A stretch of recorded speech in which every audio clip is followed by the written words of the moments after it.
time for Mornings with Andrew. Coming to you live from the Fanatic Studios, here's your host, Andrew Salciunas, on 97.5 The Fanatic and the Fanatic app. Yeah, we're here. We showed up this morning. Unlike the Phillies offense last night. How many times can I make that joke? Happy Wednesday. I mean, it's unbelievable, right? Like, did they have a rough start to the day yesterday because of the time difference? I'll be honest, last night, 6:40, I went to put on the Phillies game. And then I was like, oh, yeah, they're in St. Louis, so I have to wait an extra hour. So I did. I waited an extra hour, just like a lot of you did out there. And we waited an extra hour to watch the Phillies score 0 runs. And you know what else happened yesterday? The San Diego Padres won. So do you know what that means? As of right now, the Philadelphia Phillies are in a 3-way tie with the San Diego Padres and the Arizona Diamondbacks for the second wild card spot. 3 wild card teams make it. So as of right now, there would be, I don't know what the tiebreakers are, but it's Diamondbacks, Phillies, Padres, all identical records for the second and third wild card spots. And that means one team, when the dust settles in the month of September, will not be in the playoffs. So there's a lot to unpack about this Phillies team. But I want to look ahead to look back, if that makes sense. We're going to look to the future, and then we're going to go back to 2022 to round this conversation into shape, and then I get your reaction to it. So the Philadelphia Phillies have a legitimate chance of not making the playoffs. All right? At this point, with 41 games remaining, the team being shaky all season long, there never really being sturdy ground beneath the feet of the Phillies players. Their run differential is -1 when we wake up this morning on August 12th. They had like 2 really good stretches pretty much all season long. We know how the year started. But with 41 games left and a team that has not played consistent baseball all season long, they have a legitimate shot of missing the playoffs. Like, that is a real conversation. When Connor first brought it up a couple of weeks ago after the Phillies won Game 1 against the Dodgers on that Sunday, and then we talked about the rest of the series after they dropped the next 2. That Monday morning, I was in Bristol, Connecticut doing the show, and Connor said, hey, they might not make the playoffs. And since then, nothing's really changed. They might make the playoffs. They might not make the playoffs. They've not done anything since that day, since that Monday morning when we had that conversation, to sort of put a stamp on who this team is. I will continue to talk about this team the same way. With Sanchez, Wheeler, Luzardo, I have a chance every single night, just like I had a chance last night. Christopher Sanchez gave you 6 shutout innings. But as I always say when I make that statement, it's up to the offense and the last 3 innings of the bullpen. Or in yesterday's case, the last 2, because the Cardinals didn't have to bat in the bottom of the 9th inning. The Phillies lost 2-0 yesterday. So 6 shutout innings from Christopher Sanchez. I got exactly what I said. I know that I will be in the ball game every single time that man pitches. Every single time Zach Wheeler pitches. Every time Jesus Luzardo pitches. If the Phillies face the Dodgers in the wild card round, it's a best-of-3 series. I know that I will be in the game through the first 6 innings of each of those games. It's up to the team for everything else. In the game means 0-0, as much as it means winning 5-0. In the game. Unfortunately, the Phillies offense petered out again yesterday, and they lost. So let's look ahead to a team that could very well miss the playoffs. And if they miss the playoffs, we may not see them again until 2028. So I mentioned this earlier in the week, and if you're just tuning in, welcome. Appreciate you. When I talk about the future of the Phillies, I will have the conversation with the assumption that there will be no baseball next year. I can't waste your time, my time, Connor's time in saying, well, if they played 60 games next year or Or maybe they'll play like 80 games next year. No. I know that there will not be baseball on opening day in the month of March or the early stages of April. So I'm going to go into these conversations as if there will be no baseball, Major League Baseball, in 2027. So if the Phillies make the playoffs or miss the playoffs, however their season ends, whether it's winning the World Series, being eliminated from the playoffs, in the playoffs, or not making it all together, we will not see them again until 2028. That means it'll be 2 years. That means every player will be 2 years older. We are watching a team right now, whether you think they make the playoffs or not, in the decline. Bryce Harper will continue to decline. Decline doesn't have to mean he's batting 150. Decline just means he's not going to be the MVP anymore. The decline of Kyle Schwarber, I don't know. The guy just hits the ball far. Like, I don't know what his decline is, but the power numbers will eventually go down. You already see the decline in JT Realmuto. Decline may also mean certain players didn't reach certain expectations. Alec Boehm, Brandon Marsh, Bryson Stott's been playing really good baseball recently. Zach Wheeler, I don't know what he's doing 2 years from now. He might not pitch anymore. We don't know. Christopher Sanchez will be 2 years older, as will Jesus Luzardo. So 2 years from now, when the Phillies play baseball again in 2028, a lot of guys will be on the decline. And it could be a steep one, considering the ages of these players. So if the Phillies miss the playoffs, and 2 years goes by until we see baseball again, I'm going to make a statement now. And I feel very confident in my statement, even though it absolutely sucks saying it. If the Phillies don't win the World Series in 2026, this core is not winning a World Series ever, because Father Time never loses, unless your name's LeBron James. Like, LeBron James is the only guy that's still fighting with Father Time. So if the Phillies don't win the World Series this year, I can put it in stone that the core of Harper, Schwarber, Turner will not win a World Series, because Harper won't be good enough 2 years from now to carry the team. They would have to find another young player that would take the team by storm. And I'm not getting that with Justin Crawford. I don't know what I'm getting out of Aiden Miller, if he can even swing a bat anymore. Renteria is 17 years old. So what, am I waiting 5 years? Nah, call him up now. Let's go. Like, I look up and down the farm system, and there's not the young phenom coming up. So I'm sorry for the harsh reality that if they don't win the World Series this year, they're not winning with this core. It's just reality at this point. So now let's look back. 2022, they set the bar. In 2022, in the month of September, I was happy that they were just going to get to the playoffs. Took a while for them to get to the playoffs, took to the final series, but they got to the playoffs.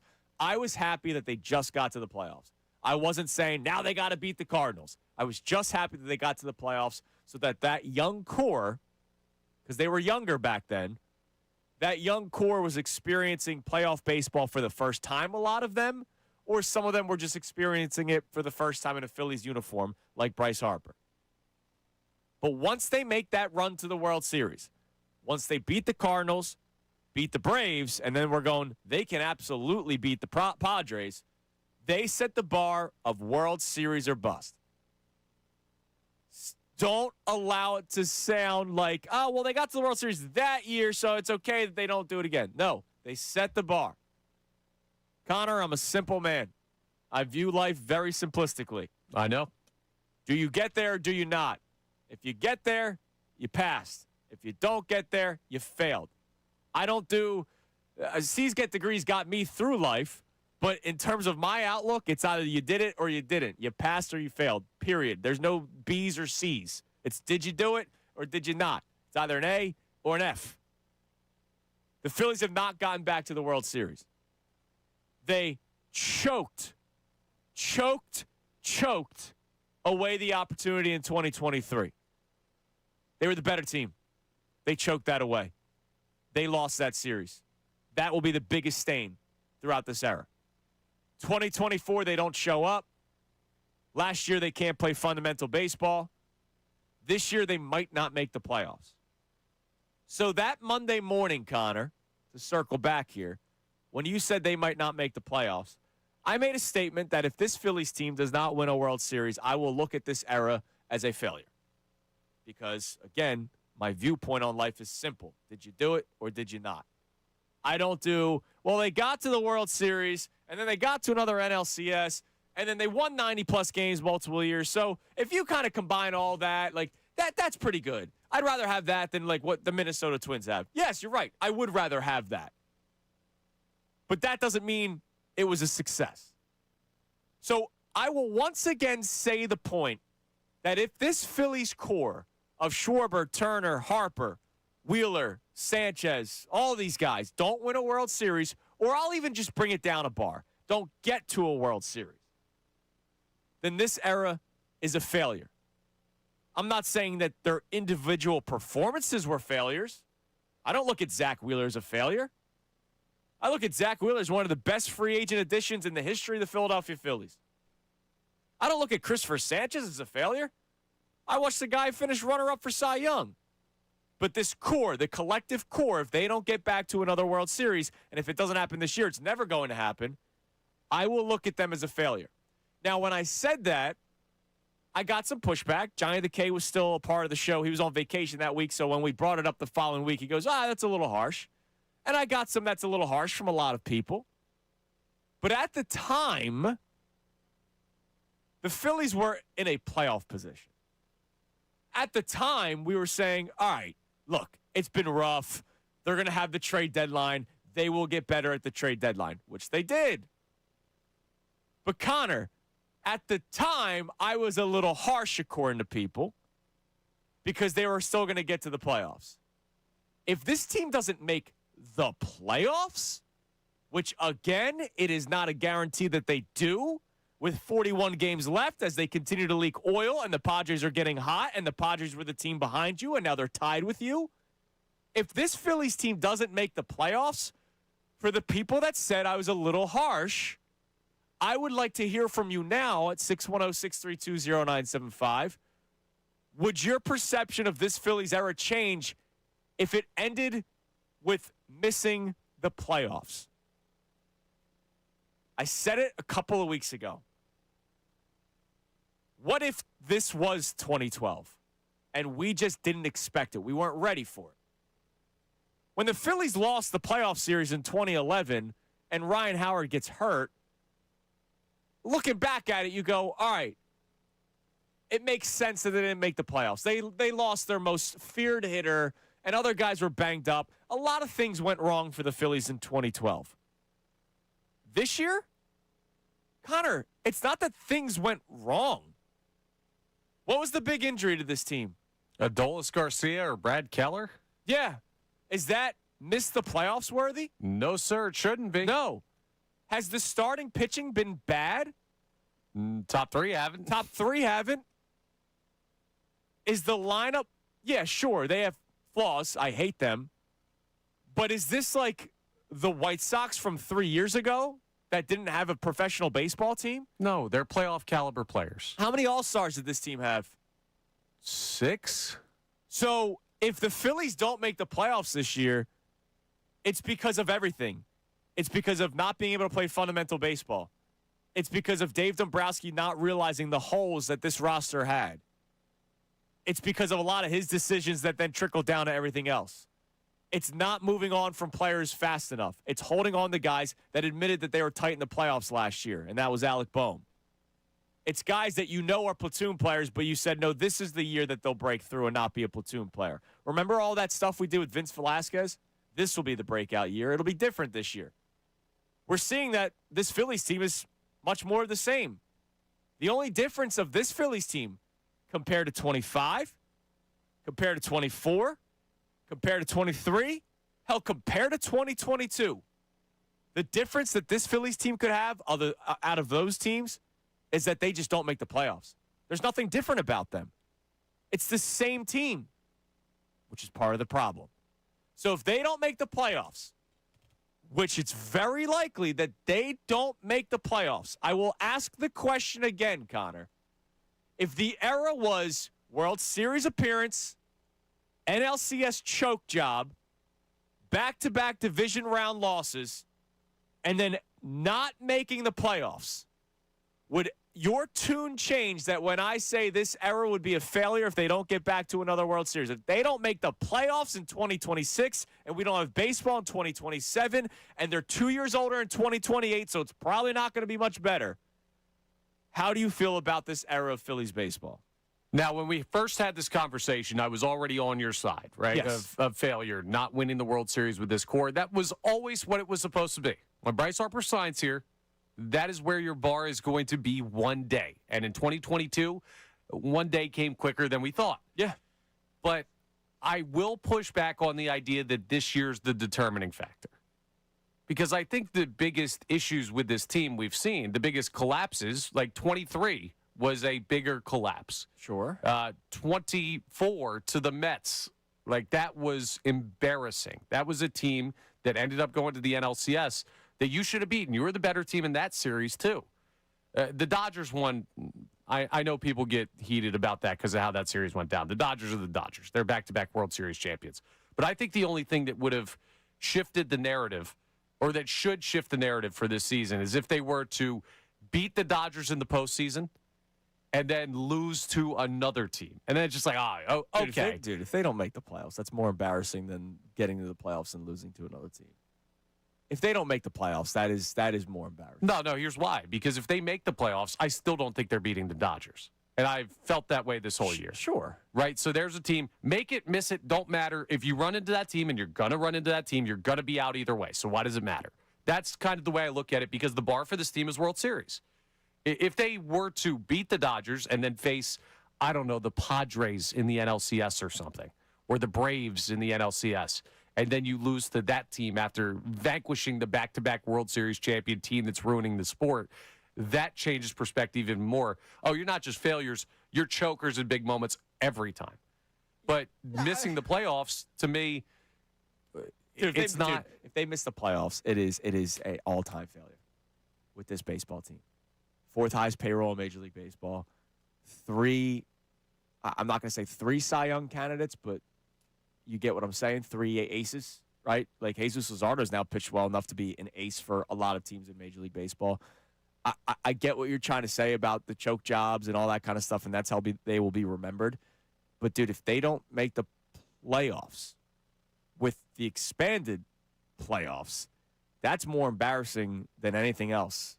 And it would be 2023 is the biggest stain. I agree. Like, that's the biggest stain. Losing to the Diamondbacks, having multiple series leads, having the last 2 games at home. And by the way, they were the Arizona Diamondbacks. Like, it's not like they were a team filled with guys that you're like, oh, yeah, that guy scares me. Like Corbin Carroll, okay. That was the biggest stain.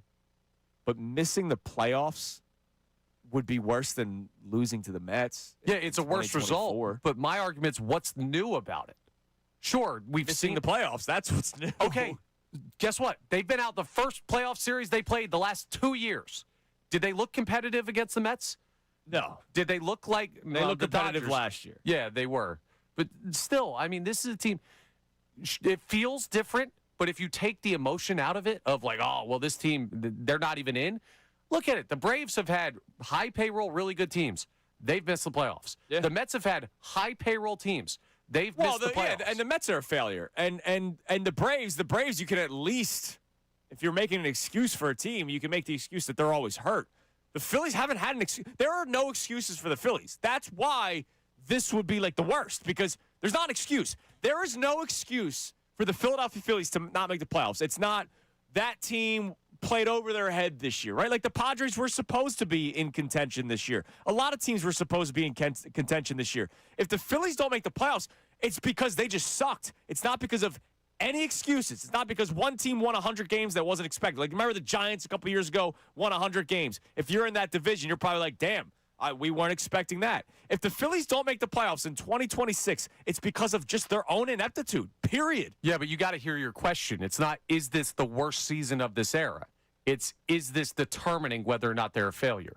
I don't think this changes anything, because we've already seen the bad moments of this team. We've seen them do this before. Sure, but what I'm getting at is the people that said that was too harsh. Exactly. You That's why I'm agreed on with your me, side. and that's great.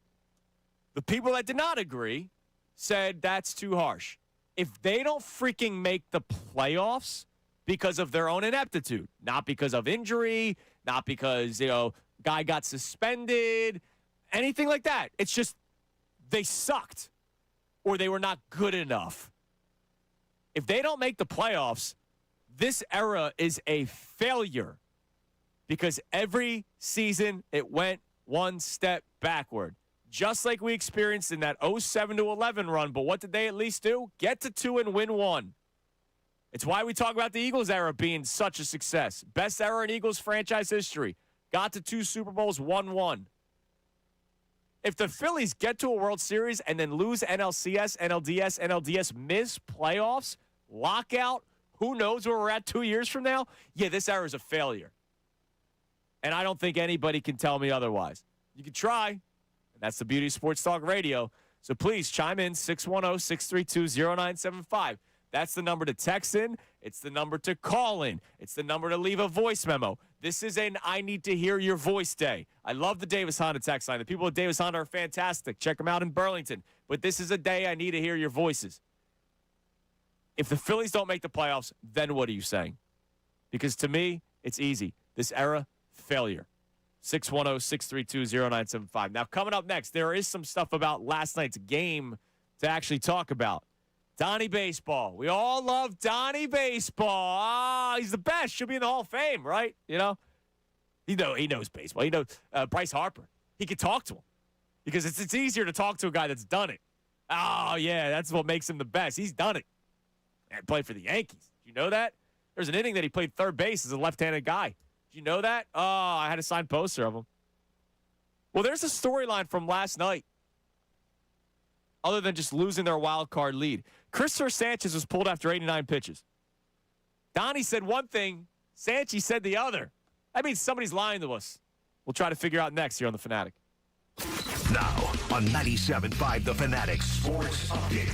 Phil's shutout in St. Louis. I'm Connor Thomas. The Phillies got shut out by the Cardinals 2-0. The final last night as the offense had a dreadful game. They hit into 4 double plays. They're most in a single game since 2023. And Luis Arraez hit into the biggest one with bases loaded and no outs in the 8th inning. He's now 0 for his last 16, nearing his career-high streak of 19 straight plate appearances without a hit. Christopher Sanchez went 6 scoreless, but Alex McFarland and Tim Meza both allowed runs out of the pen. Don Mattingly talked after the game about the decision to pull Sanchez with just 89 pitches. Well, I didn't want to pull Christopher to start with, but checking on him after the inning, and he was done. So I know the pitch count was still okay at times. We've sent him back out like that, but tonight he was done. Game 3 is today at 2:15 p.m. as the Phillies look to salvage the series. Zach Wheeler faces off against Kyle Leahy. The Eagles take on the Ravens Saturday for their first preseason game. They have a walkthrough today in camp, and the full NBA schedule releases tomorrow. But we should get a couple more Sixers game announcements today with the NBA Cup schedule coming out and other select Prime Video games being announced. Adam Schefter will join us at 7:35, a little earlier today. Tony Jones of The Athletic joins us at 9:05 to react to some of the Sixers schedule leaks. This update is brought to you by Taco Bell. Experience the new $3 Pepper Jack Steak Burrito and Decadent Melty or Crispy Fresca. Limited time at participating stores while supplies last. Prices vary. Tax extra. I'm Connor Thomas for the home of the Sixers, Flyers, and Union. 97.5 The Fanatic and the Fanatic app. Unfiltered with Ricky Bowe.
with Andrew on 97.5 The Fanatic and the Fanatic app.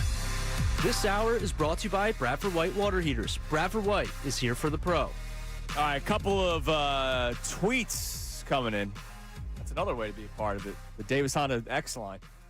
Bill Brown chimes in to miss the playoffs with the fourth highest payroll in an era when there are so many playoff spots. Yes, absolute failure. If you're a Harper hater, say a Nationals fan, you're ecstatic with his career since he came to Philly. Trapped in purgatory, Maury Sixers all over again. Big Tasty chimes in. Good morning, bro. I totally agree. If they miss the playoffs, it would be a failure. But I don't think it's going to be like 2012 where they're not competitive. They'll still be a playoff team, but it won't be with this core roster after 2027 if the lockout were to happen. So here's the thing. The reason why I said if they don't make the playoffs this year or don't win the World Series this year, they'll never win it. It's because 2 years from now, I can't ignore the fact that everybody's going to be 2 years older. And it's not the 27-year-olds are going to be 29. No, the 35-year-old catcher will be 37. The 35-year-old catcher who is already declining in his career. The 33-year-old first baseman, now right fielder Bryce Harper, will be 35. He's not having a bad season. But is he Bryce Harper from 6-7 years ago? No, he has not been. The 33-year-old shortstop that I think everybody's just fed up with would be 35. The 33-year-old DH that does really one thing for you offensively, and that's ball go boom, and we love it. He'll be 35. Your starting pitchers, your 36-year-old 1A, 1B, Zach Wheeler will be 38. The other guys will still be in their prime. Sanchez will be 31 and Luzardo will be 30. Like, they'll still be in the primes of their careers. But a lot of these guys are going to age really fast. And so 2 years from now, again, I'm going into the assumption that we're not talking about baseball in 2027 when we have conversations like this because I don't feel like wasting everybody's time. So in 2028, when everybody's 2 years older and there's no farm system that you feel good about, and the young guys on this team now, like, yeah, I like Justin Crawford. I think he plays the way he's meant to play. Slaps the ball and hopefully gets on base and plays a good center field. But he's not a difference maker. He'll be a bottom of the order guy pretty much his entire career unless a team takes a shot at him being a leadoff guy. If he's getting on base enough, right? But he's not a 3, 4, 5, 6 hole hitter.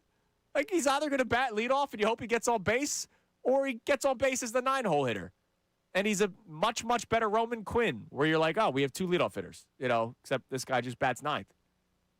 There's nothing right now with this Phillies team that I go, all right, at least 2 years from now, we have this.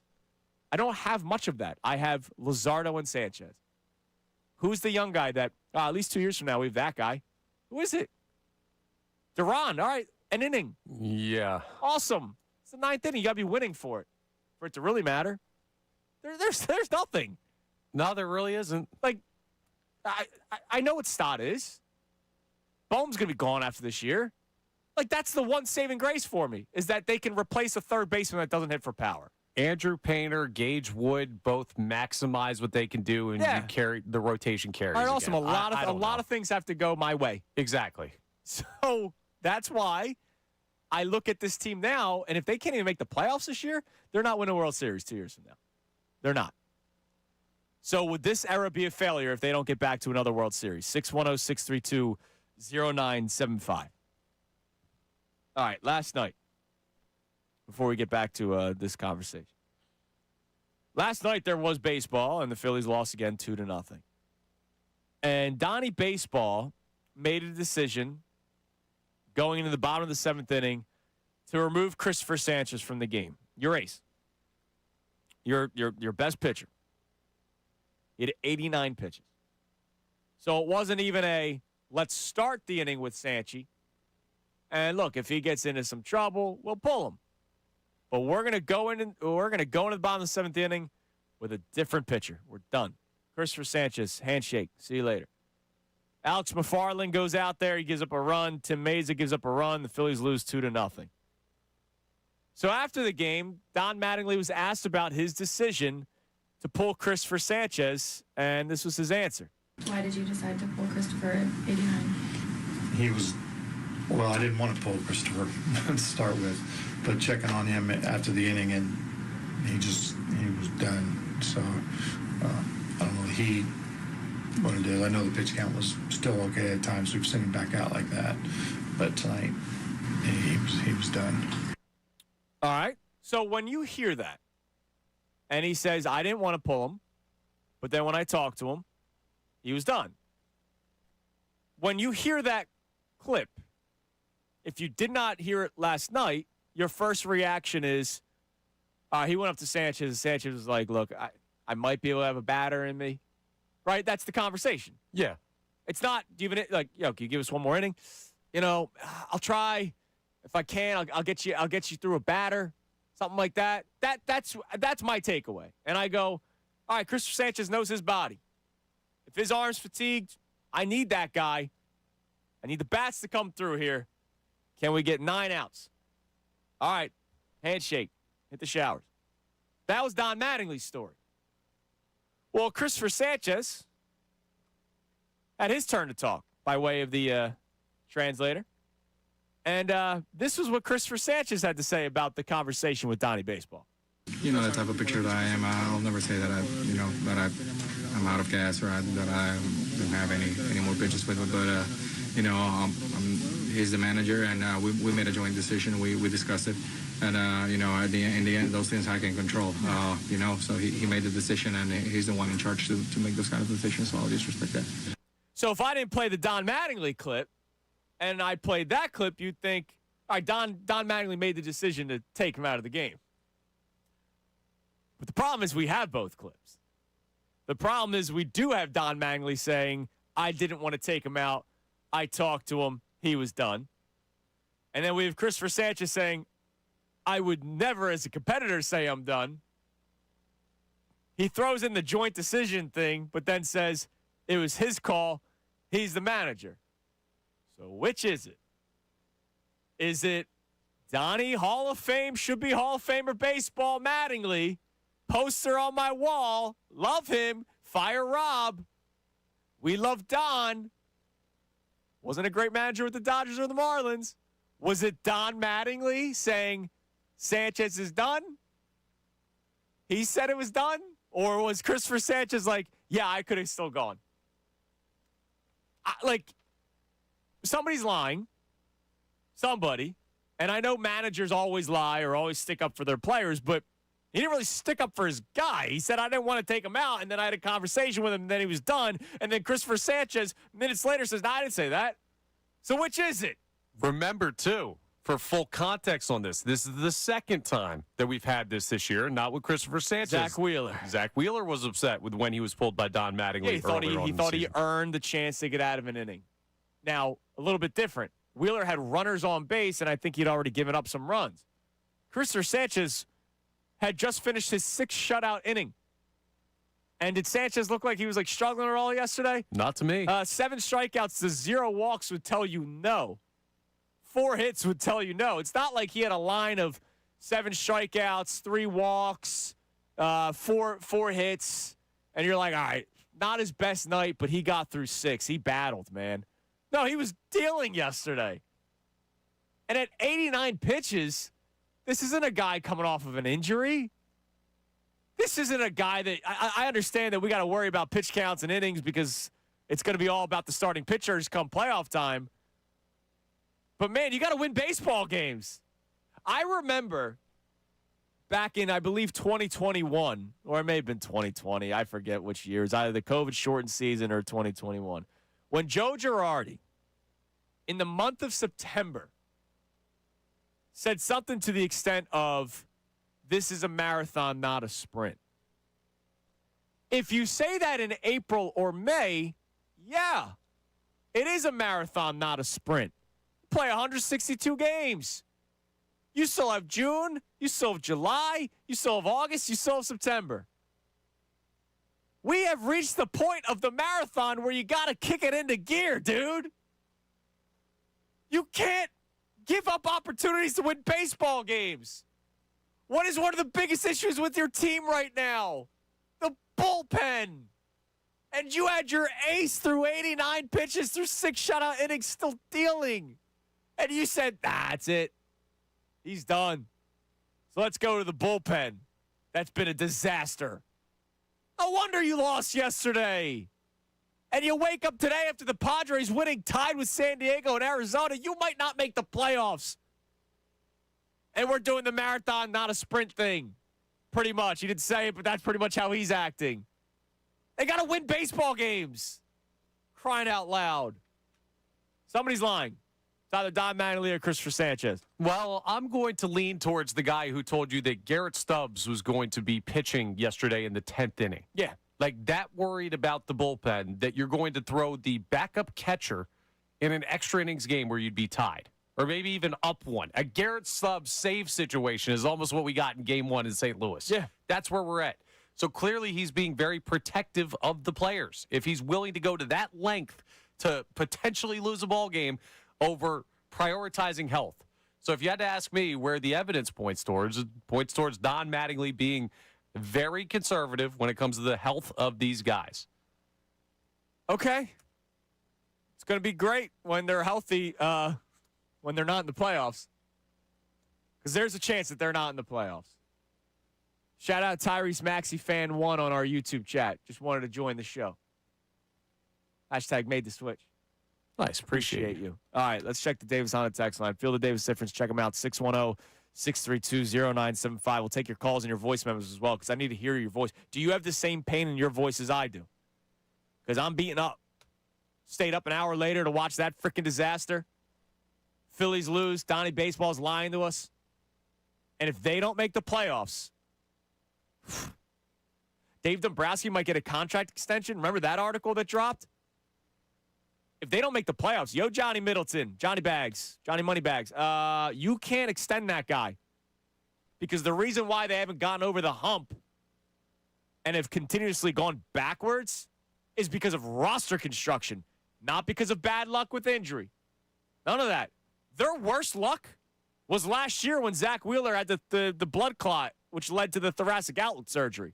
That was the bad luck. Where's the bad luck this year? There is none. It's just the roster stinks. Talented, but not good at baseball. That's what I said last week, and I stand by it. Or Monday. All right, what do we got on the text line? Ryan, Northeast Philly, checks in, says the Phillies are leaking oil and nothing at this point can repair it. Even Arise is playing his worst baseball in 5 years. This team with these players and these contracts are cooked, and we're about to enter baseball purgatory in Philadelphia, unfortunately. By the way, I saw another comment on the YouTube chat that Kevin Long messed up Luis Arise. I got like 10 of those last night. Guys, stop. Stop. Stop. Kevin Long did not say, hey, I know you're a 3-time batting champion. You lead the National League in hitting right now, but I want you to do this instead. That didn't happen. All right? It didn't happen. We're looking for people to point fingers at, and I get it. I always point at the top. God? No, one tier below. Dave Dombrowski. Dombrowski acts like he is in baseball. It's Dave Dombrowski's fault, man. This roster construction's a mess. By the way, I like Luis Arise. Really like him. I like that kind of hitter. You know that. They still didn't address the whole right-handed bat thing. Just saying. All right, the number to climb in is 610-632-0975. I'm a beaten up man today. Coming up next, when people ask us why we are the way that we are, and I'm not talking about Connor and I, I'm talking about the collective city of Philadelphia. Why are you guys always so miserable? Or why do you guys always think the other shoe's going to drop? They don't know the random pains of being a Philadelphia sports fan. And so coming up next, we'll talk about Luis Arise, because that's a random pain that we're dealing with now here on The Fanatic. All right, well, hey, good news. Football season right around the corner. And before the season even kicks off, everyone's making predictions. Who wins the division? Who makes the playoffs? Who's lifting the trophy at season's end? Well, on Kalshi, America's #1 prediction market platform, you can trade those predictions in a live market. Now, to lift the big trophy, you got to lift the small one first. You got to win your conference. So will the Eagles win the NFC Championship this season? They're currently trading at a 9% chance to do that, meaning a $100 trade is going to pay you out over $1,000 if they take home the NFC title. Get a chance to play in the big game. Maybe win their second in 3 years. That would be something. On Kalshi, you're trading against peers in a live market, meaning there's no house. And as the probability changes, you could buy in and out of your position. So if you see the new Sean Mannion offense through a couple of weeks, you're like, maybe they're not going to win the conference. You can trade out whenever you want to. Trade the draft pick, the game, and more on Kalshi. Download the Kalshi app and use code Fanatic to get $10 when you trade 10. Kalshi. Kalshi. Trade on anything. 18 plus only. Restrictions and eligibility requirements apply. Event contract trading involves risk and may not be suitable for all investors. Kalshi products are not available in all jurisdictions. Prices, values, and available markets may differ from those mentioned. For more information, see Kalshi.com/regulatory.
Group on 97.5 The Fanatic and the Fanatic app. All right, 6:48 here on Mornings with Andrew, 97.5 The Fanatic.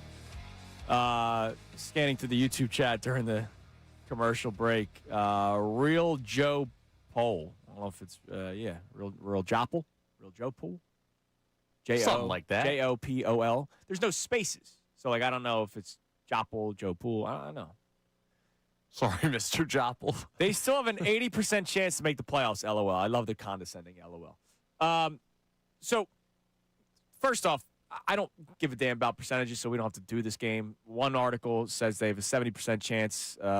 Baseball Reference has them at a 65% chance. So, I don't know how accurate the 80% chance thing is. I don't care.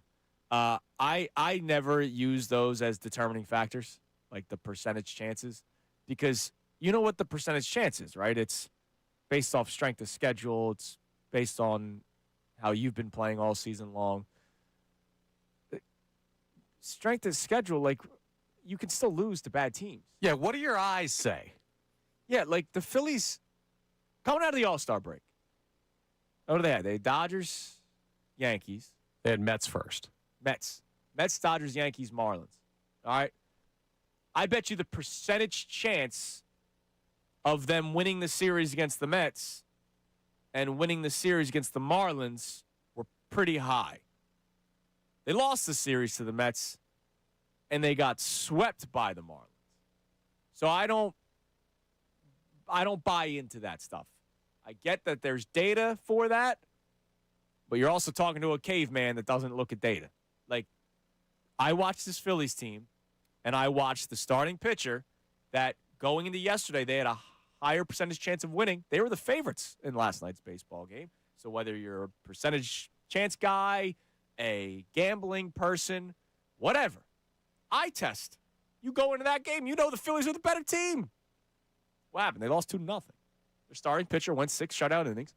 He got pulled after 89 pitches. The bullpen gave up runs in the 7th and 8th innings. The bats didn't score, and the Phillies lost. So I don't mess around with the percentage chance thing. It's why I say they're just as likely to win the World Series as they are to make the playoffs, because they have those 3 pitchers, and they have Joe Anderon. They also have the other 2 pitchers, and they have the rest of the bullpen, which is why they might miss the playoffs.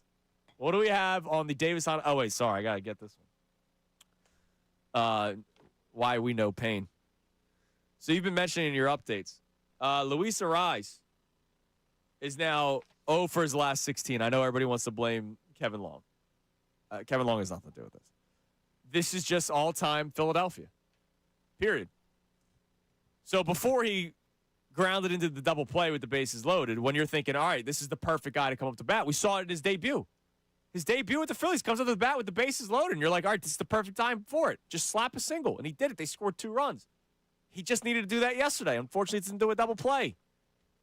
Luis Arise, before that final at-bat, was 0 for 15, which is something, per Corey Seidman, he hadn't done since August of 2021. He then gets out to make it 0 for 16. So if he goes 0 for 4 tonight, he'll probably bat 4 times. It would be the worst stretch of his career. And that's just so typical us.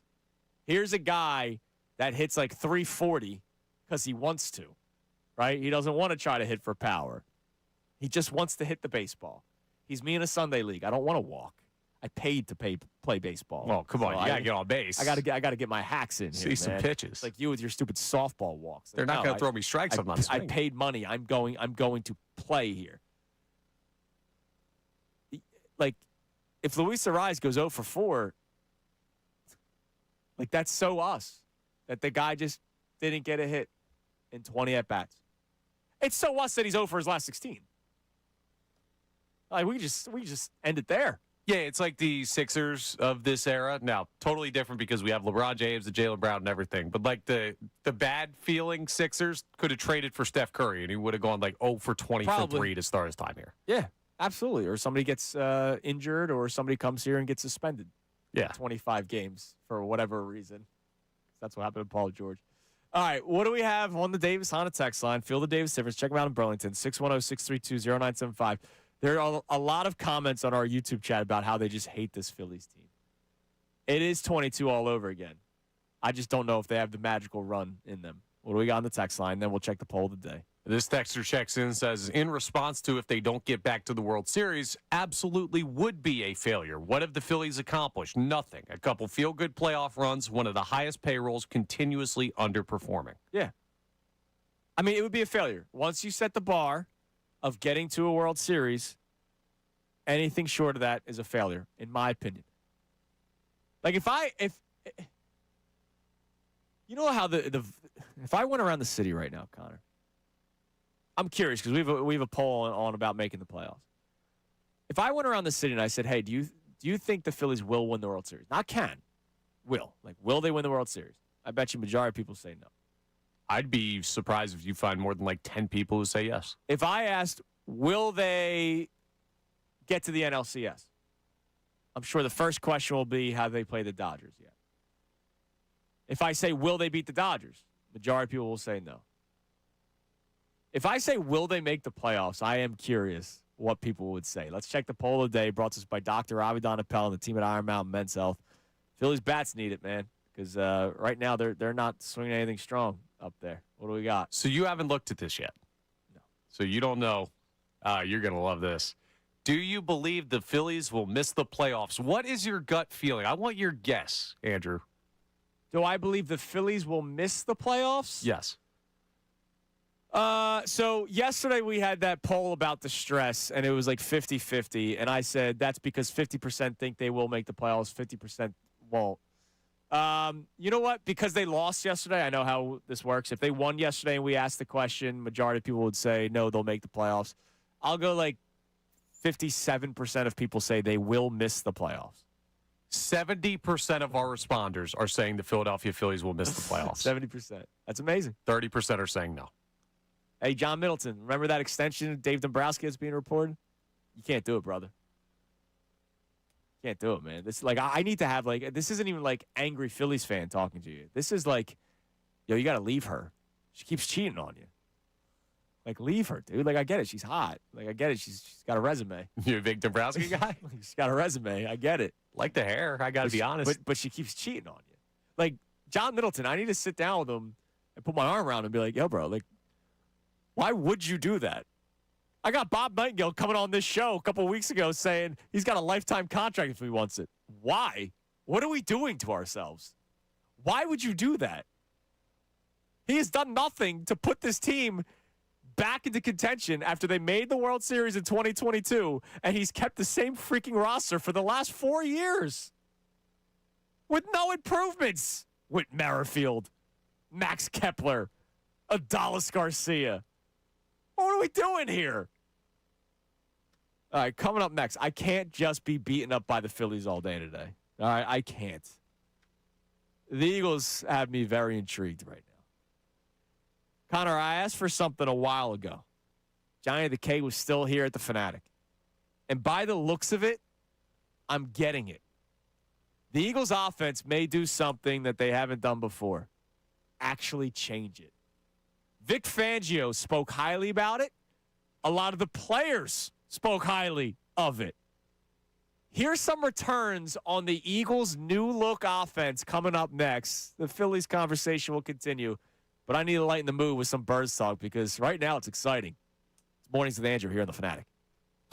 Now on 97.5 The Fanatic Sports Update. The offense lets the Phils down. I'm Connor Thomas, and the Phillies got shut out by the Cardinals 2-0 last night as the offense had a dreadful game. They hit the 4 double plays. They're most in a single game since 2023. Luis Ariz, well, he hit into the biggest one of the game with the bases loaded and no outs in the 8th inning.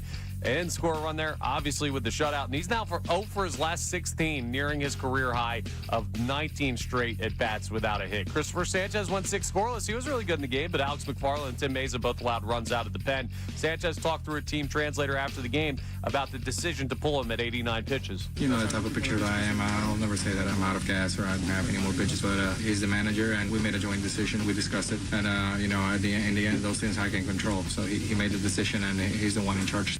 Game 3 in St. Louis is today at 2:15 this afternoon. Zach Wheeler faces off against Kyle Leahy as the Phils look to still find a way to win that series. The Eagles take on the Ravens Saturday for their first preseason game. They have a walkthrough today in camp, and the full NBA schedule releases tomorrow. But we should get a couple more Sixers games announcement today with the NBA Cup schedule coming out and other select Prime Video games. You have to imagine that the LeBron James-led Sixers will be in 1 or 2 of those. Adam Schefter of ESPN joins us at 7:35, a little bit earlier today. Tony Jones of The Athletic joins us at 9:05 to talk about the NBA schedule release. I'm Connor Thomas for the home of the Sixers, Flyers, and Union, 97.5 The Fanatic and the Fanatic app.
Salciunas, a.k.a. the host, and Connor Thomas, a.k.a. producer, are back to bring you more hard-hitting Philly sports talk on Mornings with Andrew, right here on 97.5 The Fanatic and the Fanatic app. Yeah, that's us.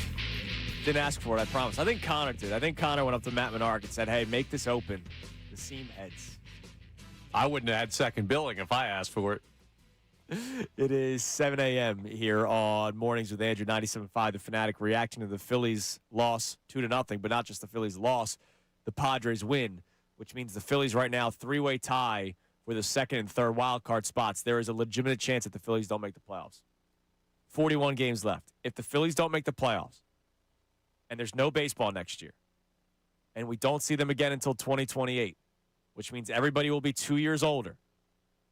I don't think they will win the World Series with everybody being 2 years older, okay? If they don't get back to another World Series with this core, was this era of failure? 610-632-0975. I said yes a couple of weeks ago. Connor was in agreement with me, but a lot of people told us we were a little harsh with that take.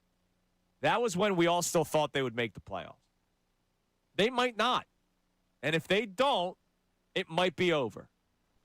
And if over means World Series appearance in 2022, NLCS choke job in 2023, not showing up against the Mets in 2024, being beaten by the Dodgers in 2025, and missing the playoffs in 2026, hell yeah, it's a failure. What do we got? You said we have a couple voice memos, and then we're going to talk Eagles offense because there are some great positive returns right now, which makes me thrilled because the Eagles offense is what held them back last year. Kevin Patullo was horrible. The offensive line was unhealthy. Jalen Hurts did not play his best. Maybe Sean Mannion with Jalen Hurts. It's a different story. We'll talk about that coming up in a little bit. Adam Schefter will join us at 7:35 this morning. He has to come on a little bit earlier today, so we'll speak with Schefty at 7:35. But you say we got a couple voice memos on the Davis Honda voice memo line. What do we got? Todd from Virginia wants to weigh in on the Christopher Sanchez, Don Mattingly pulling him at 89 pitches thing. Yeah, Todd from Virginia, Andrew. I would have rather had Mattingly say, I took him out so not to waste him because the lineup can't hit. That would have been believable. Yeah, to say I went up to him and I didn't want to take him out, and then based on our conversation, he was done. And then Christopher Sanchez says later, I would never have said that. The manager made the decision. Somebody's lying. Somebody's lying. And I get it. There's probably a reason why. Just tell us the reason why. You got to expand on that one, man. Like you can't just leave it at that because now I feel like somebody's lying to me. That's going to be followed up with today. Yeah, 100%. Somebody at the Phillies media will follow Mattingly before the game. I know what the reason is, if you want the reason. Sure. Because I was a big Rob Thompson defender in a lot of people's eyes. I'm going to defend Don Mattingly the same way I would have defended Thompson. Because they're the same person. Ultimately, the manager doesn't really make a damn difference, but people don't get it. It's a lot of upstairs, too. It's a lot of, hey, this guy's available, this guy's not. I want you to do this, I want you to do that. I imagine even with Don Mattingly, that's a heavier hand considering he's an interim manager. Like, you also have to point to Dombrowski with the way, how do you go into a game with three guys usable? That's not Don Mattingly saying just himself, I can't throw these guys. Right. It's the collaborative So effort. But it's also the training staff and all that kind of stuff. Right. So, but yesterday, I don't know why he would not be in the game. I don't know why he would not be in the game. Because he's getting some mandate on, hey, you have to protect these guys. And that puts him in a tough spot. And then they lost the game because this team, at this stage, with all the information that we have, forget your 80% chance of making the playoffs. All the information that we have, the bats aren't good enough. They're not consistent enough. The bullpen's been bad pretty much all season. So you made the decision that in the 0-0 ball game, we have 3 innings left. We think this team can win it. And that alone is a bad decision because you can't trust everybody else. What's the other voice memo? All right, John C. in Tennessee checks in on the conversation with Arise. This is John C. in Tennessee. Concerning Arise, I think that it is not a pitching coach problem. I think that's a ridiculous theory. But I'm worried it's an indication of a locker room problem. I think that there's some kind of attitude problem going on in that locker room, and it has nothing to do with management. it seems like it's player relations with each other, or is there just a couple people in that locker room that are bringing everyone down? The negativity shows on the field almost every night. And when the bat gets cold, there's nobody trying to pick anybody else up like they used to. So a couple things of that. I don't believe the vibe of the locker room is why Luis Arraez is 0 for his last 16. You weren't saying that when Arraez first got here and he went 2 for 4 and hit the RBI double, right? And they won a couple games when he first got here. We weren't saying that. So I'm not going to relate the two. But what I will say is, yes, I do believe there is a locker room pressure cooker in there. It's turned up all the way. And this team has shown that they can't handle it. This team has shown that they don't play well in the brightest of lights. They don't. 23, 24, 25. They've already shown that to you. They do look like a miserable bunch. JT Realmuto is not a guy I want to hang out with. Trey Turner, I know I was kind of having fun with it, but seriously, they had Elmo at the ballpark a couple months ago doing something for Sesame Street, and Trey Turner couldn't even crack a smile with Elmo. Dude, just live a little. Somebody on our YouTube chat says Trey Turner looks like he's I think he was our man MBD. He looks like he's out in his yard time in prison. He might be more of a Grover guy. We don't know. I mean, he's miserable. Maybe Bert or Ernie. You know that Alec Boehm is the worst. You know that he drains the energy. He's had to be coddled by his teammates numerous times, so much so that he got benched in a playoff game because of his attitude. He's still been here, by the way. That happened 2 years ago. That attitude issue, that happened in 2024. It's 2026. So, yeah, I do believe that the locker room has issues with whether it's fatigue with one another, it's feeling the pressure. If you those questions I just asked you, if I went around the city and I said, do you think the Phillies will win the World Series? Majority of people will say no. Do you think the Phillies will get to the NLCS? I bet you majority of people will say no. Do you think the Phillies could beat the Dodgers in the playoff series? Majority of people would say no. We have a poll right now where 70% of people are saying no, they will not make the playoffs. What do you think is going through their minds? They see it. They see the writing on the wall. Yeah. They see it. But it's your job to prove that wrong. Right. Some teams can overcome that. Some teams can overcome pressure. Some teams don't get tight sphincters in playoff series. This team has. It's why I will continue to say we shouldn't be surprised by this. The team that has come up small on the brightest of stages because they get tight, admitted by Alec Boehm last year. Why should we be surprised that when it feels like this is the last chance, right, with the lockout looming, does this not feel like the last chance? Boehm's a free agent this year. It's his last chance with the Phillies. Is he playing well through the pressure? No. All the guys. This feels like the last chance. And the team that has not shown to overcome pressure the last couple of years, now they're going to?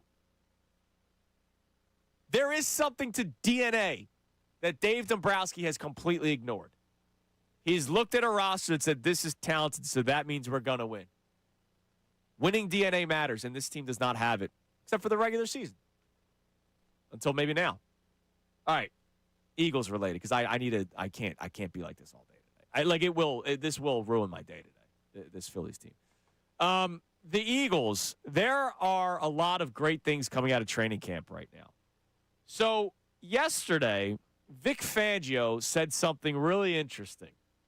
He was at the podium during doing his midweek media availability, gave a couple of updates on a guy like Jonathan Grenard. Wasn't a great update, but not often is he asked about the offense. He's Vic, man, defensive coordinator Vic. That's all the guy knows is defense, right? He knows defense inside and out. Somebody asked about the offense, hey, by the way, it's a new look offense. What's it been like going up against it defensively? How does Jalen look, right? There's been a lot of reports from people that Jalen Hurts looks slimmer. He was really bulky last year, not fat, but bulky. He was muscled up last year. People are saying he looks a little bit more lean this year, looks a little bit faster. We've been talking about how he needs to run more for him to be the best quarterback that he could possibly be. This was Vic Fangio talking about Jalen Hurts and the offense as a whole.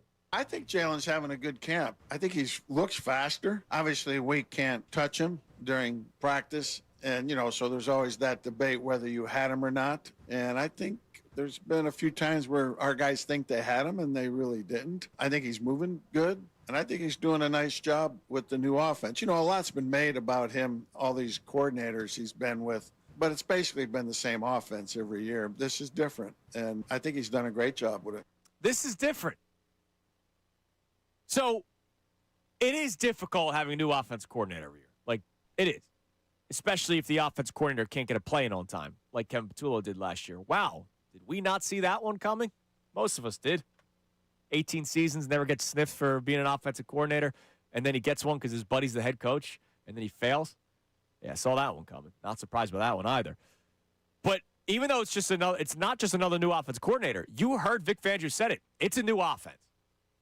And so, Connor, I said to you and Johnny, my wish for Sean Mannion and the Eagles offense is to completely rip up the old stuff. When I heard Nick Sirianni during OTAs bring up the word collaborative again or meshing and doing what worked with some of the new things by Sean Mannion, yeah, sure. Should you get a complete bottle of whiteout and pour it over the piece of paper? Maybe not. Definitely not. Would I want like 98% of it covered? Yes. I hate this offense. It worked in 2024 because you were just beating everybody, because you were just bigger, physical, more stronger. And then when defenses were able to sort of adjust to that and the offensive line wasn't that healthy, the same three passing schemes that the Eagles ran every single down last year were predictable. That was the word that players on the Eagles used. Lane Johnson used the word predictable. It's not just me with my eyes, fake football guy. It's guys that were actually on the Eagles offense talked about the predictability of it. And that was an issue last year. We're getting a brand new offense, at least it seems, from training camp. We'll really see it during the season. But right now, you heard Vic Fangio talk about how it's completely different. An article from Tim McManus that dropped yesterday morning at the start of the show, so I just got a chance to read it. Austin sent it over to me, the great Austin Jones. Jalen Hurts is under center way more. There is motion on almost every play. They are leaning heavily into play action, and they've implemented a wide zone blocking scheme departing from the more vertical attack orchestrated by former offensive line coach Jeff Stoutland. All of this construction is being overseen by an architect in 34-year-old Mannion, who is playing in the league as recently as 2023 and has all of 2 seasons of coaching experience under his belt. In some ways, the perennial title contenders are starting from scratch on one side of the ball. I love that. I absolutely love it because the word predictable cannot be used in football. It can't be. Unless you're just so freaking elite at something like they were with the ground game in 2024. You knew what they were doing. You knew that they were going to run the football. So it was predictable, but they were so dominant that teams still couldn't stop it. Last year, the dominance wasn't there. So when it was time to pivot to different ideas, they didn't have different ideas. They ran the same stuff over and over again, and it failed. It's why they lost in the first round of the playoffs to the San Francisco 49ers. It's why the offense couldn't get anything going during that entire game. So I love that it's completely different. More from Tim McManus. No one is being asked to tweak their approach more than Jalen Hurts. Consider these stats from 2025. The Eagles were 27th in the league in under center snaps. I read you the earlier blurb. They're under center pretty much every single play. Hurts' under center drop back rate of 8.2% last year ranked 32nd among qualified quarterbacks. That's dead last if you just did teams, but there's obviously teams where 2 quarterbacks played. Philadelphia ranked 29th in motion rate last year. Remember Nick Sirianni a couple of years ago? We don't motion just to motion. I hated that. I love that Sean Mannion is stepping in and saying, nah, this is what we're going to do around here. So for context, last year, the Eagles were 27th under center for snaps. There are 3 people that Sean Mannion always gets mentioned with. Sean McVay, Kyle Shanahan, and Matt LaFleur. Those are sort of the 3 guys that he's been able to study under. Played for Mannion, played for Shanahan, played for McVay, played for Shanahan, was on the coaching staff with LaFleur. The Rams last year, under center. One of the best offenses in the league, right? Yeah. You would think that they're in the gun all the time, slinging it. They ran 60% of their snaps from under center last year. That's first in the league. The 49ers, an offense with Kyle Shanahan that is considered one of the most creative offenses in the league. They were under center 47% of the time. That was 6th in the league last year. The Packers were 12th, 38%. But remember, they had the Jordan Love, Malik Willis stuff. Malik Willis is not your prototypical quarterback. They do a lot of stuff with him in the gun, and then he can run the football. So maybe if Jordan Love is healthy all season last year, that number actually goes up. Not sure. But all three of those teams that Sean Mannion has been able to learn under, top half of the league in under center snaps. Motion. Packers last year, 18th in the league. So that's not that high. 59% of the time. The Eagles were 48% of the time, 29th. The Rams, 6th in the league. The 49ers, 3rd. It's going to look completely different this year. And that's all I could ask for. I wanted different offense. Even though you have the same quarterback, even though you have a lot of the same faces on the offensive line, well, they are the same faces from last year. Even though Nick Sirianni is still the head coach. Even though Saquon Barkley is still the running back. Even though Dallas Goedert is still the tight end. Just because there's familiar faces doesn't mean you have to keep on doing the same thing, even though it has worked in the past. You have to continuously adjust in sports. It happens all the time. You see adjustments made. And it's not just X's and O's. It's the way contracts are written up in baseball with deferred money. It's the way basketball depth matters these days. Problem is we had Daryl Morey. Problem is we have Dave Dombrowski. Problem is Nick Sirianni has really believed in his scheme. Nick Sirianni's not a bad head coach. Sean Mannion, though, might be a different offensive coordinator, and I love that they're changing things up. I'm fired up, dude. Yeah, they were always going to change stuff. I just think the whole idea of like 98% whiteout is a bridge too far. Like, I love what I'm hearing, but I also pushed back on you when you first said that about changing everything. Like, there are certain stock concepts that are going to be in every offense. That probably makes up for your 3 to 5%. And there was stuff that the Eagles used last year that if Kevin Patullo was not the offensive coordinator, might have been installed differently, might have been coached differently, might have been called at a better time rather than draws on 3rd and long and stuff like that. So I think you're overstating the everything needs to change, but a lot did. A lot needs to change. They were predictable last year. It wasn't just 3rd and long draws. They were predictable last year. Teams knew exactly what they were doing. AJ's down there somewhere. A.J. Brown deep ball. Devontae's down there somewhere. Saquon up the middle. Hitch route. Like, it was the same things. Every single play. And I don't think it's good. You might have 3 of the same play, but the motion's different. Right? Yeah. Instead of motioning the receiver, you motion the running back. You move the tight end from one sideline to the other, and it might be the exact same play. You're just motioning a guy differently. And that's why when Nick Sirianni a few years ago said, we don't motion just the motion, like, I thought that was stupid to say that. Because sometimes it is good for the quarterback to be able to see, all right, now we're in man coverage. I could tell that by just moving one player. I now know that we're in man coverage. Or the defense goes, why is that guy moving? What's happening here? Like, that's easy. Like, that's simple. Apparently, it was complex. We've heard different reasons as to why it's complex. Is it because Jalen didn't want it? Is it because it's not what Nick Sirianni believes in? Don't know. But the thing that I'm most happy about is if you read this article from Tim McManus, it's not just statistics. It's what the players are saying about it. They all love it. Jordan Mailata loves it. The other offensive linemen love it. Cam Jurgens, quote, I think from the standpoint of not going up there and playing chess, we kind of play a little faster. This scheme kind of presses the defense. You're able to play fast and not overthink it. Lane Johnson, quote, what I like about it is that everything looks very complex to the defense, but to the offense, it's pretty simplified. It's great that you brought in an offensive mind that actually understands offense. So not only am I getting what I want, a completely different offense, I'm hearing the positive returns from players, coaches, media members. I love that. 610-632-0975. The number you can climb in on. The Phillies, if they don't make the playoffs, they're not winning the World Series in 2 years when baseball's back. if they never get back to the World Series after what they accomplished in 2022, would this era be looked at as a failure for you? I say yes. 610-632-0975. What about you? And the Eagles offense, there will be a question that we ask about it. I just kind of wanted to wax poetically about them. The conversation's going to be about patience and how much you will have of it. I'll bring that coming up next, the patience conversation, and then we'll be joined by Adam Schefter. Shefty joins us at 7:35 today, not 8:05. I can't wait to talk to Shefty because I'm curious how much you can change in one off season with an offense. But there are also some other storylines.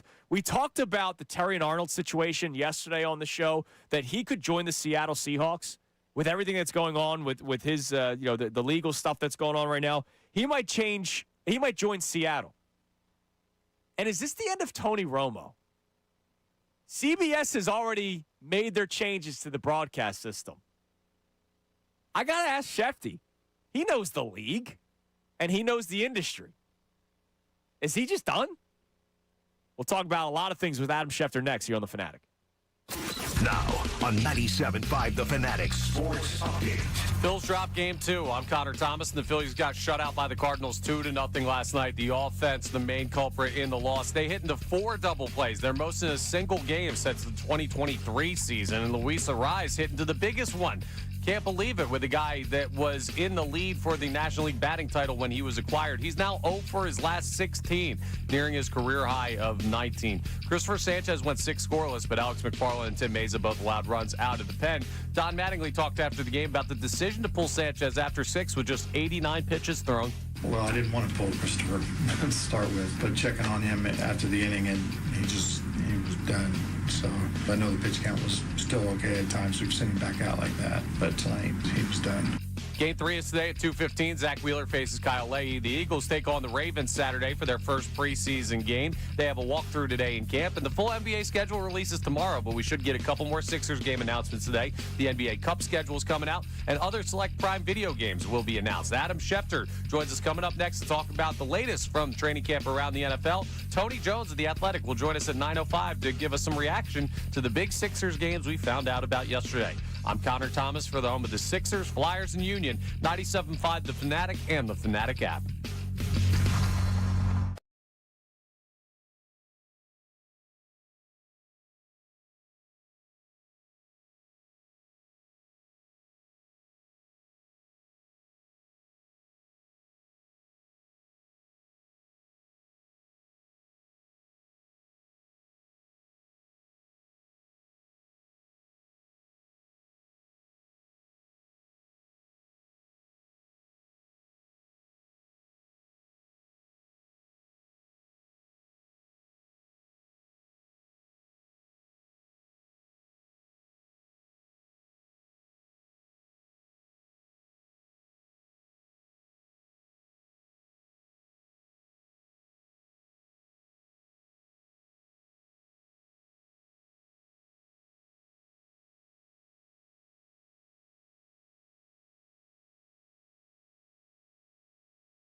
Fanatic and the Fanatic app.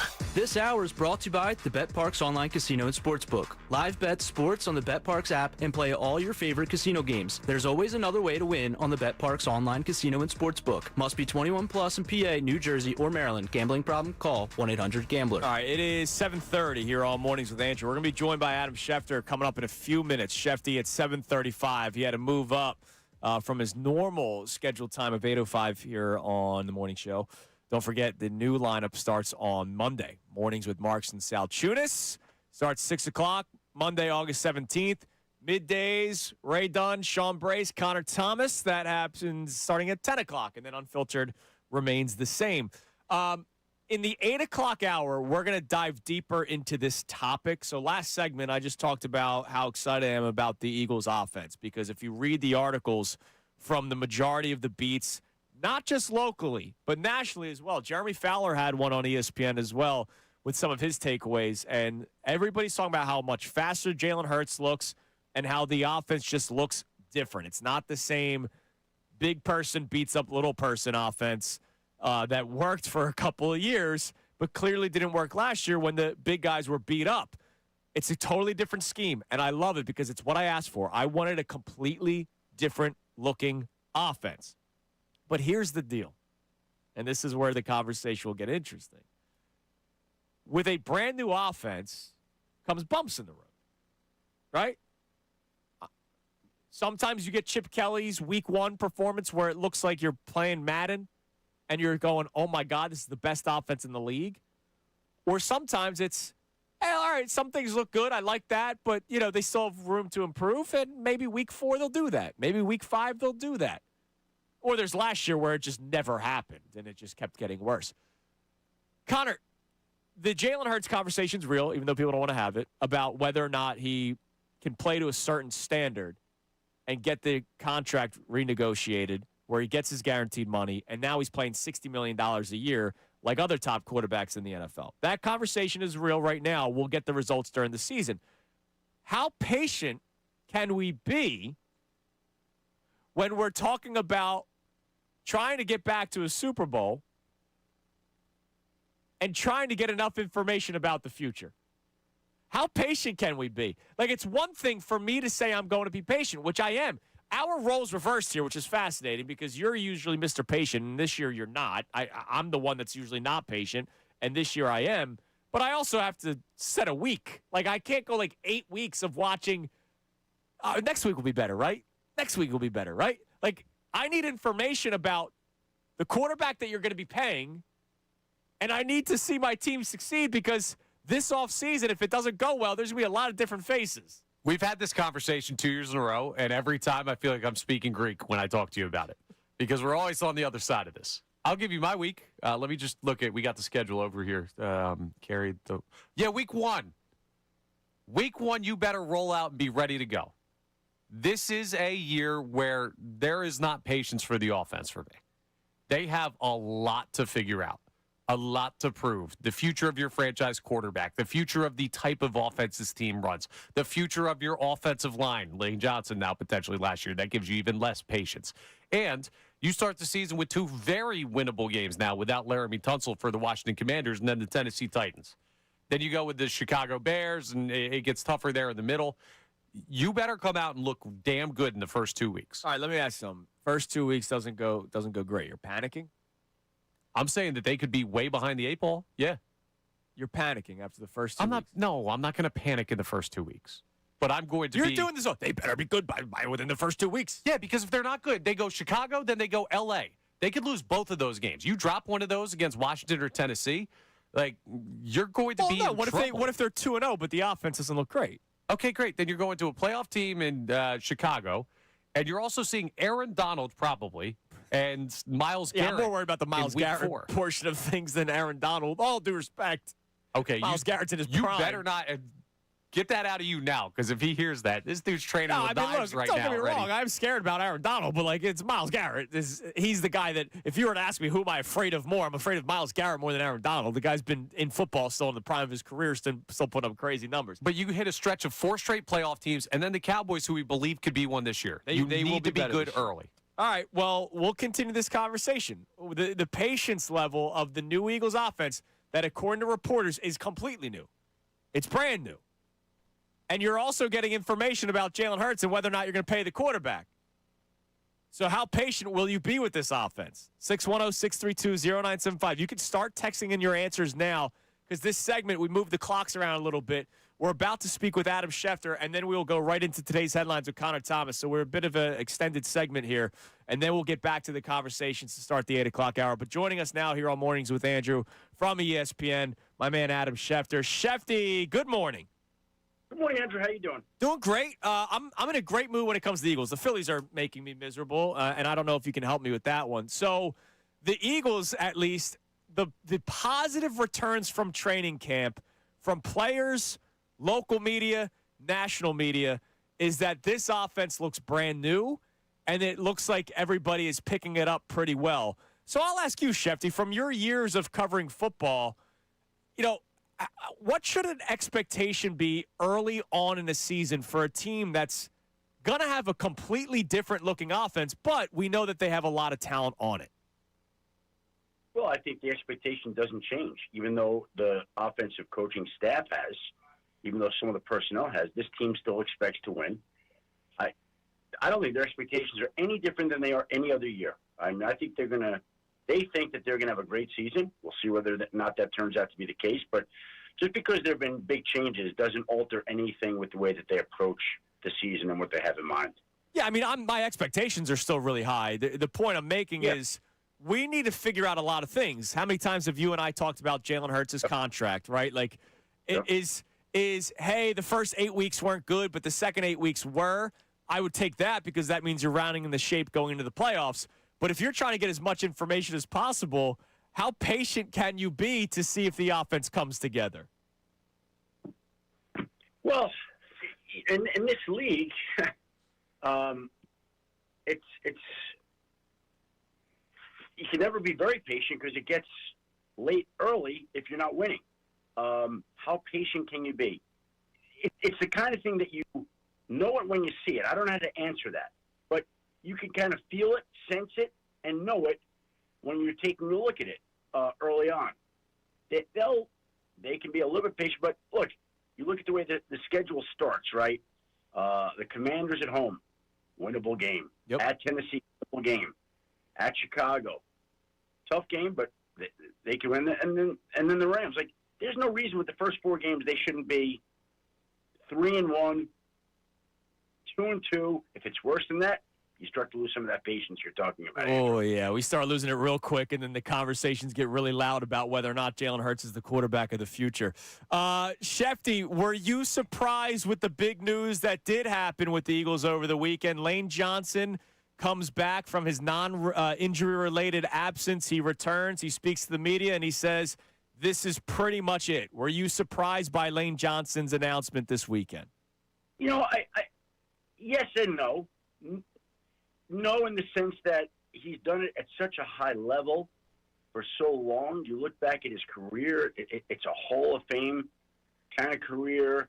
The guy's been incredible since they made him the 4th overall pick in the 2013 draft. I just think about how long that is and the level he's played at. He's got a life, and he wants to go live it. And obviously there are some things outside of football, whatever those things are, that are demanding his attention. And, at this stage of the game, though, when you're in his situation, you've been through everything that he has. He's 36 years old. It's a long time. It takes a toll on you physically and mentally. So that's not surprising at that age.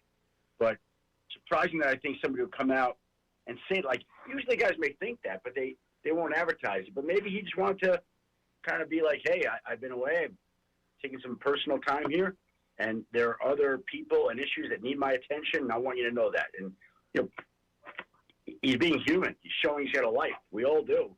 But sometimes you forget that with the players. What is his Hall of Fame case, or how strong is his Hall of Fame case? If it's just playing, we know that he's a lock, but the 2 suspensions for PED use, right. Do you think this is something that would completely keep him out, or would it be something that, hey, you're not going to be first ballot because of these issues, but you'll get in eventually? To me, I think he gets in eventually. Like, he's a two-time Super Bowl champion. He's been a two-time All-Pro. He's been a six-time Pro Bowl offensive tackle. Like, those are pretty lofty accolades, and he's done it for a long period of time at a high level. Obviously, some of the voters, they'll bring up the PEDs, but to me, you can't deny that he's not a Hall of Fame player. If you go back and look at the 2013 NFL draft, it's amazing. It's one of the worst drafts.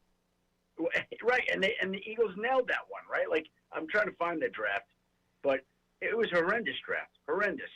And he was a beacon of light in what was a dreary draft. Yeah, and I think the other case for him is that the suspensions happened so early in his career, and he continued to play at such a high level. Like, he's not the juice head in Major League Baseball that hit 15 home runs every year and then all of a sudden hit 50, right? And then he went back to his norm. Lane Johnson's only gotten better. So I would imagine he gets in, but I do think, I mean, look what happened to Bill Belichick. There's no reason he should not have been a first ballot Hall of Famer, but I wonder if some people, with all the other stuff that went on with New England, that's why he wasn't in right away. But he'll get in, and I'd be shocked if he doesn't get in now. It's, this will be, if there's even such a thing as a makeup with Bill Belichick, this will be the makeup where they get it right because they got it so wrong last time that I think he'll get in now. Absolutely. Shefty, Adam Schefter joining us here on Mornings with Andrew. One more Eagles note. Have you heard anything about the status of Jonathan Grenard? When he first was when it was first announced that he was not going to start with training camp, it was, this is anything long term. We're not worried about it. And then Vic Fangio yesterday just goes, yeah, he's going to be out for some weeks. And I'm like, whoa. That's a little bit of a different tune. What have you heard with Grenard?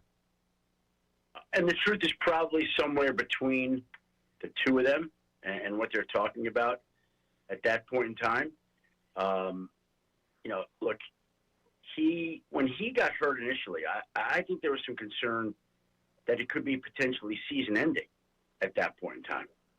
Okay? But it did not turn out to be that case, which was the best case, a pec strain. So obviously he was lifting before camp. When he initially did it, there was concern that it was torn. If it was torn, he would have been out for the year. But that didn't happen. So I don't know exactly when he's going to be back. I think that they kind of soft-pedaled it initially. Mm-hmm. And Vic probably painted a little bit more of an accurate picture. But what he said was we're not going to see him for at least another couple of weeks at least. That was his words, okay? The season starts in a month. So that tells me that we're probably not going to see Jonathan Grenard during the preseason, and they're going to shoot to have him ready for the start of the regular season. That'd be my guess. That's what it sounds like here. Total hypothetical. Let's say he was done for the year. Would they have called the Raiders for Max Crosby? Oh, I don't know, but I would think probably not. The Raiders would want a lot of compensation. Max Crosby would require a lot of money. And, well, I'm sure they would have thought about it. I think it's more difficult to pull it off. It's just not as simple as, let's go get Max Crosby now. Like, I don't think they're going to be thrilled with parting with the draft pick compensation that it would take. You got to get his salary under the – there's a lot of things that have to get done. I understand why your mind would go there. I'm sure a lot of fans' minds would go there. That makes sense, but I don't think it would be very practical. Now, some other NFL-related nuggets that this one impacts the Eagles one way or another. I am fascinated by the Terrion Arnold story, Shefty. Mm-hmm. The fact that, he gets released by the Lions right away with the legal troubles, and now there is a chance where the charges get dropped, everything's gone, it's dismissed, and he could be a member of the Seattle Seahawks, the defending Super Bowl champions that had one of the best defenses in football, could get a cornerback that was a former first-round pick that's entering year 3. It's not like he was bad last year. He was just hurt. If things were to get dropped and Terrion Arnold is just a free agent, How does this look for the Detroit Lions that made the decision as quickly as they did, and then he would sign with a team as talented as Seattle? Well, first of all, I think you're getting ahead of it. Like, it's a pretty serious situation. Absolutely, yes. And I don't know that I haven't heard. Again, I haven't heard the Chargers getting dropped, but my understanding is it may be another year or even two before there's a trial. So there may not be clarity. There may not be clarity on this particular situation for a little bit of time. Again, I'm not a legal expert here, but I can't imagine that something as serious as this is just going to be dropped and goes away. I don't. It doesn't sound like that's going to happen. So the question that every team is going through is, do they want to bring on a very talented player who's got some serious charges hanging over him in a case that may not proceed for another year or two? I think that's the question that multiple front offices and coaching staffs are now grappling with. And where they come in on it may be different, but there are a handful of teams that are absolutely interested in him. And I think it's pretty clear that it certainly sounds like this guy's going to have a home within the next week, maybe sooner, and he's going to sign somewhere and some team's going to roll the dice on it. That's what it sounds like to me. Would he be eligible to play this season? I'm trying to figure out if Goodell has him on, right. the commissioner's exempt list. I think he's not on the roster, so the league doesn't have to act right now. Okay. But if he signs with the team today, could he then wind up on the commissioner's exempt? Absolutely, that could happen. Would a team sign him? Like I would imagine there's some back channeling going on. Would they sign him without knowing that? You could back channel it all you want. Sometimes it's hard to get those answers, and you don't know. I know that various people have tried to figure that out and have not been able to get the answers that they wanted just yet. Doesn't mean they can't, but I think everybody's winning that. But by the way, let's just say you're, the Seattle Seahawks and you sign them today. There's not going to be any real money. There's not going to be any guaranteed money. Right. So if they put him on the list, they put him on the list. That's the way it goes. All right, last thing, and this is not on the field, but up in the booth. I know it's not your network, but you're already seeing some of the adjustments that CBS is making with the potential absence of Tony Romo. I'm curious to hear your thoughts on the situation, considering you've been covering this league for a long time. You know how the industry works, right? You're not just a reporter. You also know everything else that goes on, television and print, you name it. Do you believe that we saw the last of Tony Romo on an NFL broadcast? I mean, the people that are more tied into that certainly make it seem like that's a possibility. They would have greater knowledge than me, but that certainly seems within the realm of options right now that CBS will not use him again. I'm not telling you that's where they'll come in. Let's see how the season goes. But he's got 4 years left in his contract, north of $70 million left. CBS certainly may try to use this as a way out. We'll see. Fascinating. Shefty, thanks for the time as always. Next week will be the new show. You're going to have to get to know Johnny Marks. I know you used to talk to him back in the day here on the station. So great. Johnny Marks will be back next week. Me and Johnny. Monday morning will be the start of the new show, and we'll talk to you next Wednesday. Thanks so much, Andrew. I appreciate it. Have a great day. See you, Shefty. There he is, Adam Schefter from ESPN. Yeah, the Tony Romo thing. Remember, a couple of years ago, there was already the he doesn't prepare for games story that came out. And you're wondering, all right, was that the message? Let's put this out publicly. And then Tony feels a certain type of way, so he'll get his act together. And maybe he never got his act together. And then you start wondering, how much of a problem is this? It's been a wild offseason for members of football. Yeah, Diana Rossini's 1 seed, right? That entire saga. Diana Rossini is top. God, on top or on the bottom. Diana Rossini's number 1. I'd go Mark Sanchez ahead of Tony Romo. Yeah, that was the dude wild. got into an alley fight with an old man. He got stabbed. He got stabbed. because the guy was defending himself because he was a drunken idiot and tried moving some guy's vehicle, saying you can't park here. And then there's the Tony Romo, DUI, DWI, OWI, Yes. whatever the exact terminology they gave there. Crazy, crazy stuff. All right, it's time now for today's headlines with Connor Thomas. Today's headlines with the Connor Thomas. What we got? Oh, speaking of crazy stuff, we got a lot today. It's brought to you by Lundy Law, as always. For over 70 years, Lundy Law has been fighting for injured people. If you need them, remember the name Lundy Law, your injury lawyers. Visit LundyLaw.com. That's LundyLaw.com. As we were just talking about with Adam Schefter, the NFL's in training camp right now, but they're not the only ones getting it back into the football swing of things. College teams are putting their work in, and high school teams are getting started to prepare for their seasons coming up. Oh, yeah. And it's going well for some and not so well for others.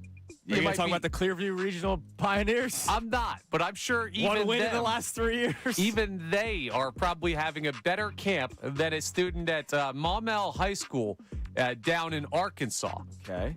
They had a player that had practiced for an hour as they get their camp going, turned his helmet in for a bit of an inspection as they had a break in practice because he's like, there's something that feels weird about my lid here. They found a cottonmouth snake in his helmet that had been in there, that burrowed under like the protection padding that had been in his helmet for an hour worth of practice. Very venomous snake just on this kid's head for an hour. Dude. So he said something felt weird. Yeah, you could feel it wriggling around. That's what I was wondering. Like, did he say it felt weird, like I put it on and it just felt like there's a lump in here somewhere, or was it moving around? I guess it was moving around. Oh my God, dude, that would freak me out. They had to put the helmet fully in like a bucket of water to get the snake out. Like they had to submerge it in the water. They had to call like the animal control. How in the world does that happen? That's a mess me up for life story. Yeah, I'm never putting a helmet on again. My mother-in-law, when she was a kid, she grew up like on a big plot of land, like a farm. Her parents were farmers, right? And one of her, I think, brothers or sisters, she was one of 9, big farm family, you know, picked up a snake and threw it at her, they were lassoing it and threw it at her, and it went around her neck. She now has a phobia of snakes. Yeah, I can understand that. Like if one of my nephews drew a picture of a snake, like she lost it. Like that would mess me up. The snake, I know that there was a venomous snake literally just on my head. That would freak me out. Hey, dude, that is absolutely wild. That kid should automatically make the team right on there. Yeah, he started quarterback. Not mess you up for life, but how about set you up for life? This is a callback to an earlier story. I think we did this earlier this week. The Cooper Flag 1-of-1 rookie card. Yes, I saw it in the Gandhi. It was pulled by Roadie Breakers. A live streamer pulled the pack that had that card live on a stream, and he is now set because he's got a lot of offers coming in. We already talked about the Mavericks, like 32 years of season tickets and all this other stuff. Golden Auctions are already offering a $1.5 million cash advance. Yeah, where does this guy live? I think it was New York. All right, so remember they offered all these things like season tickets to the Mavericks, and I remember, it was with Amy. I think it was last Friday. It was last Friday you told the story because Amy was in studio, and I said, well, yeah, that's great and all if you live in Dallas. But if you live anywhere else and you're not a fan of the team, why would you take the offer of season tickets to give it back to the Mavericks and to give it to Cooper Flag? I would take whatever the lump sum is. Yeah, might as well. It was in Rhode Island. Yeah, so that guy's that's an easy flight. Yeah, that guy's not going to Mavericks games. So if they really want it, if they're serious about wanting it, it was 30 years of season tickets for 2 courtside, something like that? Yeah. You got to pony up the cash for it. That's the only way I'm giving it to you.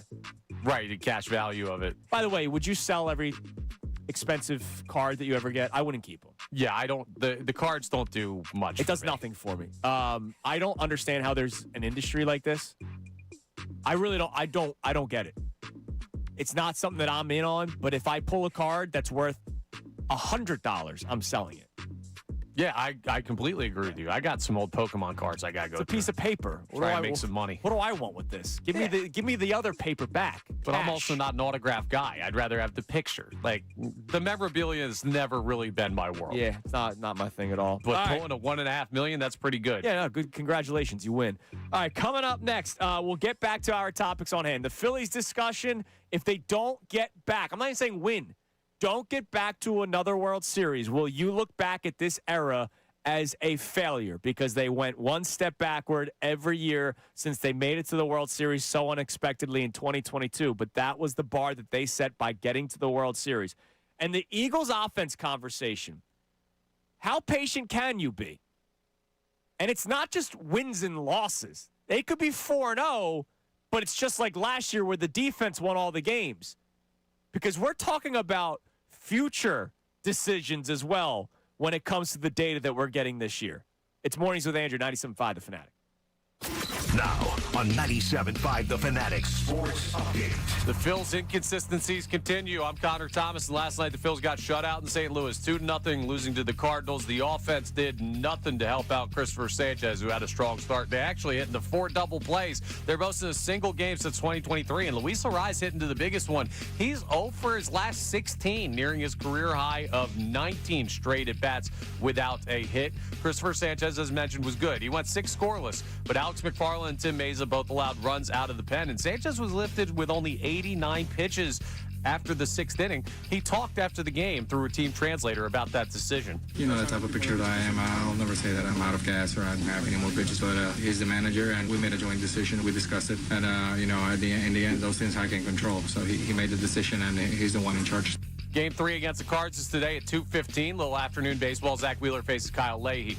The Eagles take on the Ravens Saturday for their first preseason game. They have a walkthrough today in camp, and the full NBA schedule releases tomorrow. But we should get a couple more Sixers games announcement today with the NBA Cup schedule coming out and other select Prime Video games being announced. Tony Jones of The Athletic will join us at 9:05 to talk about that schedule release. This update is brought to you by Mattress Firm. Sleep falling short? Visit Mattress Firm today. Their sleep experts will find you the right bed at an unbeatable price during the best sale of the year. They make sleep easy. I'm Connor Thomas for the home of the Sixers, Flyers, and the Union. 97.5 The Fanatic and the Fanatic app.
This is Mornings with Andrew on 97.5 The Fanatic and the Fanatic app.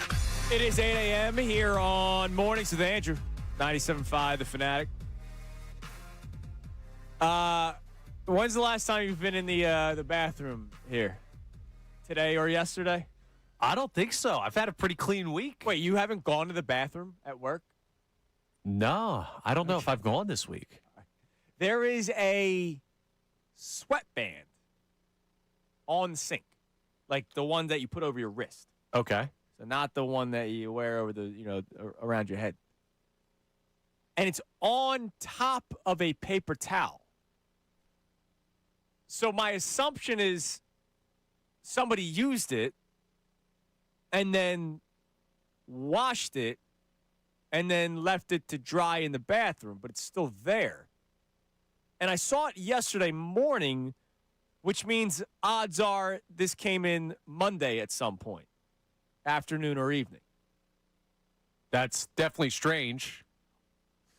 Why is there a random sweatband in the bathroom? We got basketball courts out back. Maybe somebody was getting some shots up. Well, like I before know, work. I don't know if he still does it, but Matty Cord used to ride his bike into work. Maybe that. And I get, like, if it's hot, like, you want to, I mean, you're still going to stink because there's nowhere to shower, but, like, you don't want to be sweaty. Like, maybe somebody walked into work. When I used to live in Manayunk, I used to walk here sometimes. Do you I need used to run here sweatbands to sometimes. walk to work? No, I've never used a sweatband, period, ever in sports. I period. played baseball with a kid in college who used to have a Jordan sweatband that he would wear all the time. Oh, like, probably slept smelled. with it, showered with. He called it Old Crusty. Okay, yeah, don't. I didn't need He that. never took it off. I didn't need that information. I didn't need to hear that at all. I'm The I'm stuff sorry you see in for D3 those of baseball. you who are eating breakfast right now. I apologize that you just heard about Old Crusty. Yeah, I need to know why there's a sweatband in our bathroom. I just don't get it. All right, here are our topics today, and then we'll get to the text line, calls, voice memos, 610-632-0975. Same number for all of them.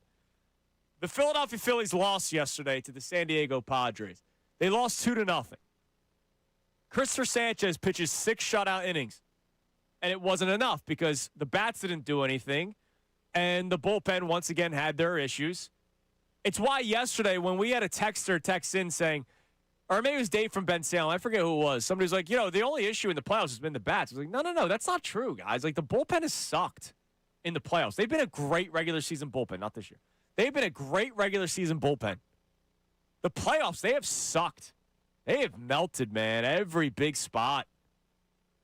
And right now, you're watching a team do exactly what I kind of expected. Be in the ball game every time Sanchez, Wheeler, and Luzardo pitch. It's just up to everybody else to do their part. And there's some nights that they do, and then there's some nights like last night. The problem with last night's loss is not just the fact that I saw them lose in a similar way that I've been kind of dealing with all season long. It's the fact that the Padres won, and you're now tied with them and the Diamondbacks for the second and third wild card spots. The Cubs pretty much have it locked down, that top wild card spot. Diamondbacks, Phillies, Padres, all tied for the last 2 wild card spots. Somebody will be the odd man out. The Padres are playing good baseball. The Diamondbacks are hotter. The Phillies have been the same inconsistent team all season long. They had one really bad stretch. They had one really good stretch. Other than that, they've been a 500 baseball club. They've been a good club. Been a 500 club, Dave Dombrowski. That roster that you built. The worst part about this Phillies team is that it's just that. It's the team. There's no injuries to point to as to why the record is what the record is. There's no a guy left for free agency. That's why this is happening. There's no, hey, this guy retired. Like, this isn't post Zach Wheeler. We have Zach Wheeler, and he's still pitching well. The Phillies might miss the playoffs because of their own ineptitude, because of their own inability to play fundamental baseball, their own inability to put together consistent offensive games that doesn't just rely on home runs. Earlier this week, we went through the biggest moments offensively for the Phillies during this entire era, and it's mainly home runs because that's what they live and die by. When they're hot, look out. They're a dangerous baseball team. When they're not hot, they don't know how to find ways to win baseball games. They don't know. And so I'm watching a team potentially miss the playoffs. 41 games left. 3-way tie for the 2 wild card spots that are still available because I pretty much penciled the Cubs in. There's a chance that the Phillies don't make the playoffs just because of the way this roster was put together. And that starts with Dave Dombrowski and the article that Matt Gelb wrote a couple weeks ago that said that the Phillies are already in talks about a contract extension. Bob Nightingale comes on this show and says that he would get a lifetime contract if he wanted it. If that's the case, then John Middleton has no idea what's going on with this baseball team. This team might not make the playoffs because of their own ineptitude to do things right. It has nothing to do with bad luck. It has nothing to do with injuries. It has nothing to do with one throw away, one pitch away, one swing away. You said that about a playoff series. What are you going to say about a 162-game season, Dave? And John Middleton, who said it at the start of this year. What are you going to say then? If this Phillies team does not make the playoffs and there's no baseball next year, and I'm going to guarantee you that they're not winning the World Series when everybody is 2 years older because this roster is already on the decline. That will mean that in 2022 they peaked. And everything got worse after that. Screw regular season wins. I'm talking about the playoffs. If the Phillies don't get back to another World Series, I will look at this era as a failure. What about you? 610-632-0975. And then the Eagles conversation. Just how patient are you willing to be? Connor's got no patience. Adam Schefter said, hey, really no patience. Smart guy. To me, the conversation's not just about wins and losses. They could be 7-1, but the offense could look like crap. Didn't we just kind of see that last year? You can win a lot of games with this defense. We're getting information not only on whether or not this Eagles team can win a Super Bowl in 2026-27, or if they can also pay the quarterback. How patient are you willing to be? Let's go to Andy in Deptford. Andy, you're on the Fanatic. What's up, man? Yo, we live, we hot. What's up, fellas? Oh, what's up, Andy? How are you? I've heard that before in this city. What's good? Let's hit on the Phillies first. Like, as far as the Phillies, we got the usual problems, the Alec Bohm, the bullpen. But I think the bigger issue is, like, the overall team construction. And then, you look at our prospects. Like, you look at that whole time we had hits. The Jimmy Rollins, Chase Utley, Ryan Howard, Cole Hamels. We haven't had prospects around here since those guys. Yeah, like, you said look at the prospects, Andy. Eagles, you said look at the prospects. I'm trying to wonder which ones you're talking about. They don't have any. It's horrible. That's what I'm saying. But can you imagine that's like the Eagles going 20 years without hitting on a draft pick? Yeah. Like, that's the core of the problem. When, where's our young stud coming up? Where is our James Wood or Torkelson, or where is that guy for us? Like, we just can't create them. The Phillies buy their players, they trade for their players. That's how they try to win, and it is a strategy. But to keep runs going, to keep an era going, you need to have an influx of young talent. They don't have any of it. Yeah, you can't. But I don't think that's the way to win. I think everybody ripped Ed Wade, and he got ran out of town. But, that's been the last real GM that could get real talent and prospects. Yeah, but I will say this. Like, you say you don't know if that's the way to win. The Dodgers have been pretty good with trading for players and signing players, and they win. They've won 2 straight. Yeah, but they're in a league of their own. Come on, man. You can't give me the Dodgers. Well, no, I can. They signed Shohei Ohtani. And Dodgers money. That was a horrible example you just gave with the Dodgers. Like, come on, man. Tell me how it's a horrible example. Because nobody's spending the way the Dodgers spend. So if you just said you don't think that's the way to build a team to win by signing players, by buying players. I'm just telling you the Dodgers are doing that. Yeah, but I know. But I'm just saying, they're the only team that could do it that kind of way. And they still got prospects. They still got the number one. They do have a great farm system. They're top 3. So what are you talking about? That was a horrible point. All right. As far as the Eagles, you're going to come in here and be disrespectful. I get it. You made the switch. I appreciate it. We live, we high. People have been talking about you for a while now. You don't have to come in here and be disrespectful. To say it's a horrible analogy, it's literally accurate. Look at the Dodgers roster. They do have a farm system. Yeah. What like Andy? I know a guy like Andy. Andy's a guy that likes to talk but doesn't like to listen. Freddie Freeman was a was an addition. Mookie Betts was an addition. Let's see here. Kyle Tucker. Tucker. What's that guy's name that pitches and also hits? Shohei something. Shohei Ohtani. Yeah. Blake Snell was an addition. Tyler Glasnow addition. Tarek Skubal. Yeah. Who did they just trade for? Tarek Skubal. Now, they were able to trade for Tarek Skubal because they have a farm system. So, Andy, I just need you to listen next time. I appreciate you calling in. And I appreciate you for making the switch. But, you got to just listen. Because the Dodgers are a team that they have bought their way. So, to say you can't win this way is inaccurate. Because you can. You can also win by building through your farm system. You're right. But to say that the Dodgers didn't buy this team is completely inaccurate. Do I think they could have won with their prospects? Probably. They probably could have done that. But to say that they didn't buy this team is just inaccurate. It's just wrong. All right. What do we got on the Davis Honda text line? Field of Davis Civics. Check them out in Burlington.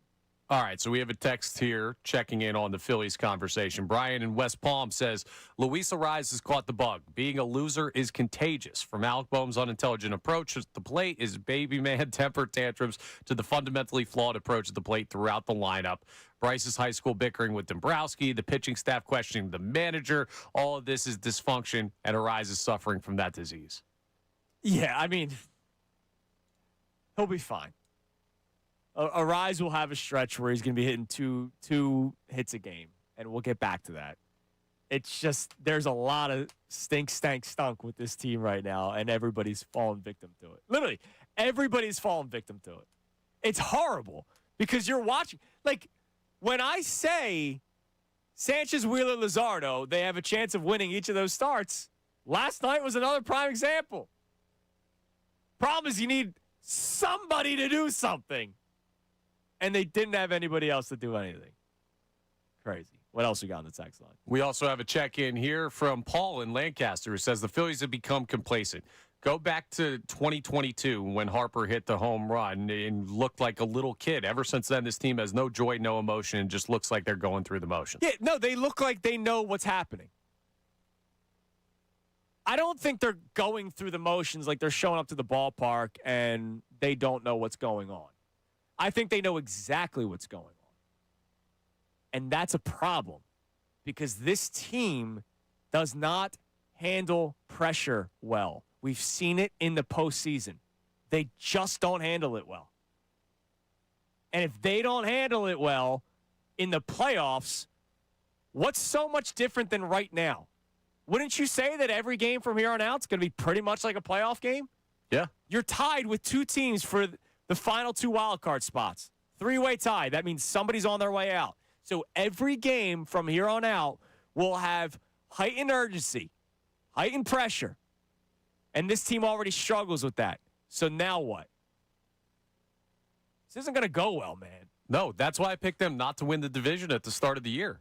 It's the only one on the show who said they were not going to, and my reasoning... I'll brag about it. Well, yeah, I will. Come on.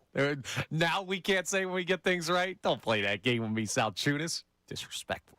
But my point being is that the 2 years they won the division, it opened up for them. They were collapsing before the Mets collapsed last year, and then the year before, it was just like Atlanta's injuries completely tanked that team. When you've seen this team in a spot where they have to fight for something, and I thought at best this was going to be a tight race in the division down to the wire with either the Mets or the Braves. Turns out the Mets stink, thank God. They were going to be, again, under a pressure spot, and this team does not perform well under pressure, whether it's regular season, postseason, whatever. This is something that's been a continuing issue. Yeah, absolutely has been. And they've run it back. Like, that's one of the most confusing things for me is Dave Dombrowski thinking that this team had it.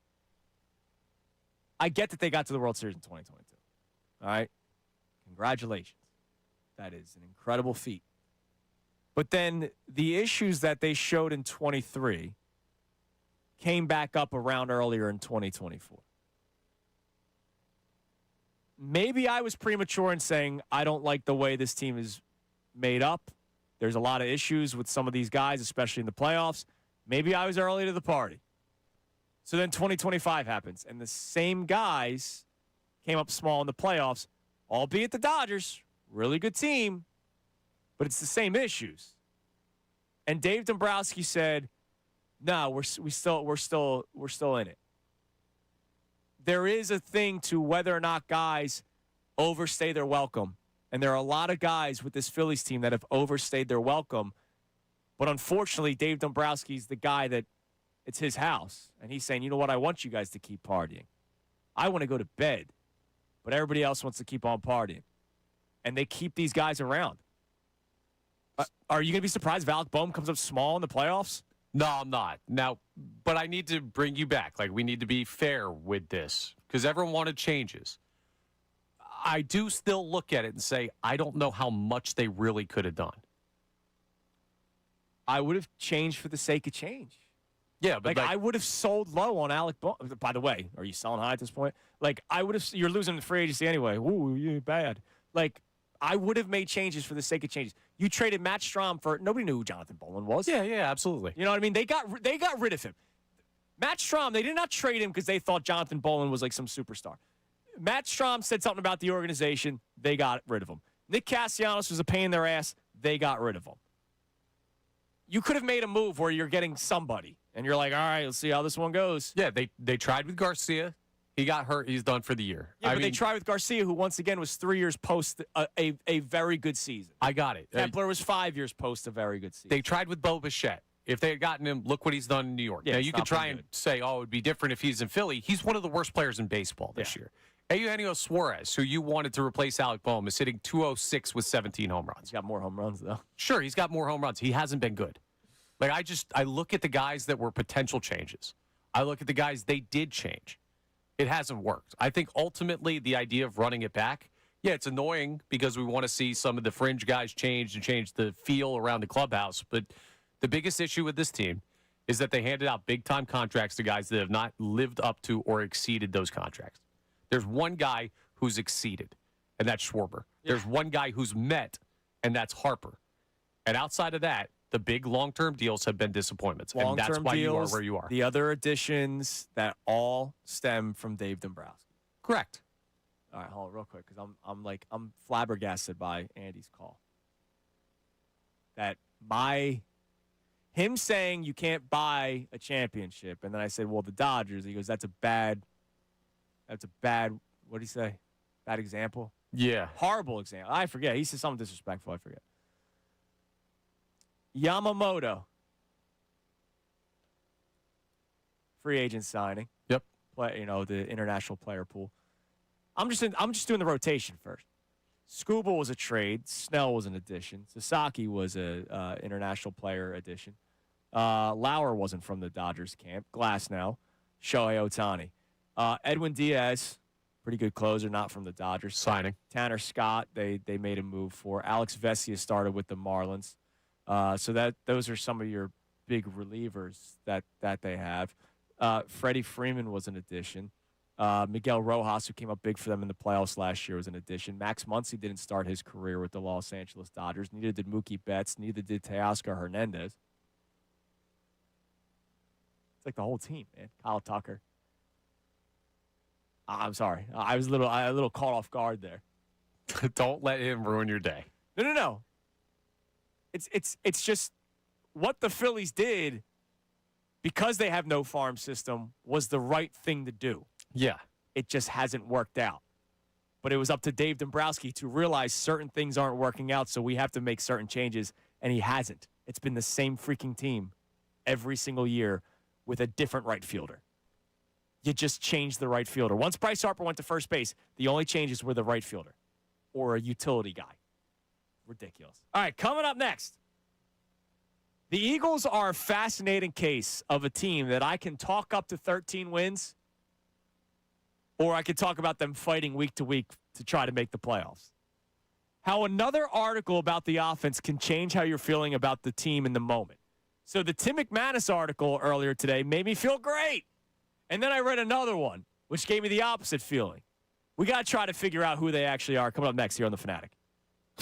Now, on 97.5 The Fanatic Sports Update. Letting Sanchez down. I'm Connor Thomas, and the Phillies got shut out by the Cardinals 2-0 last night as the offense let down Christopher Sanchez, who went 6 scoreless in his start. They hit into 4 double plays. They're most of the single game since 2023. And Luis Ariz hit into the biggest one. Bases loaded, no outs in the 8th inning.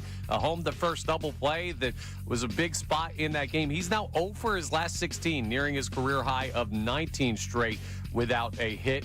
Christopher Sanchez had a good start, but Alex McFarland and Tim Mesa both allowed runs out of the pen. Don Mattingly talked about the decision to lift Sanchez with just 89 pitches after 6 innings. Well, I didn't want to pull Christopher to start with, but checking on him after the inning, and he was done. So I know the pitch count was still okay at times. We've sent him back out like that, but tonight he was done. Game 3 is today at 2:15 p.m. as the Phillies look to salvage the series. Zach Wheeler faces off against Kyle Leahy. The Eagles take on the Ravens Saturday for their first preseason game. They have a walkthrough today in camp, and the full NBA schedule releases tomorrow, but we should get a couple more games announced for the Sixers today. The NBA Cup schedule comes out, and some other select Prime Video games are expected to be announced as well. Tony Jones joins us coming up at 9:05, covers the Sixers for The Athletic. He'll talk to us about his reaction to the Sixers games that we do know. I'm Connor Thomas for the home of the Sixers, Flyers, and Union, 97.5 The Fanatic and The Fanatic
I taking crazy pills, dude? There's people on YouTube agreeing with Andy that the Dodgers didn't do things exactly the way the Phillies did. I see somebody saying, well, they trade for all those players with their prospects. That's also inaccurate. The Dodgers just have money. So do the Phillies. Am I missing something? I mean, here's the thing, right? Some people may look at it and say, hey, you traded for this player, that player, Ohtani, they traded for this. What people don't understand. Trade for Ohtani. They signed Ohtani. Or signed for him, sorry. They trade for Skubal, but they signed Yamamoto, they signed Snell, they signed Sasaki, they signed Ohtani, they signed Edwin Diaz, they signed Freddie Freeman. It was a sign and trade with Mookie Betts where the Red Sox actually paid the Dodgers money to take him and David Price on. They immediately extended Mookie Betts. They signed Teoscar Hernandez. They signed Kyle Tucker. Right, whether or not you're trading for some of these guys, they still have re-signed them or extended them, which takes the payroll. Those players are not getting traded to organizations that are not then going to extend them. I must be taking crazy pills this morning. I don't know. I don't know that people are sane right now when it comes to baseball in this town. Well, no, because the Phillies have made us insane, and you're right. They ultimately get the blame. The Phillies. I don't blame Andy from Deptford. I appreciate him calling in. I don't blame the YouTube chat saying, well, they traded for all these players. No, they didn't. But the Phillies have done this to us. The Phillies have broken our brains. And the Eagles' offense might break our brains, too. Before we get back to the text messages, and we got to check the poll of the day, which is an amazing one, brought to us by Dr. Avidan Appel and the team at Iron Mountain Men's Health.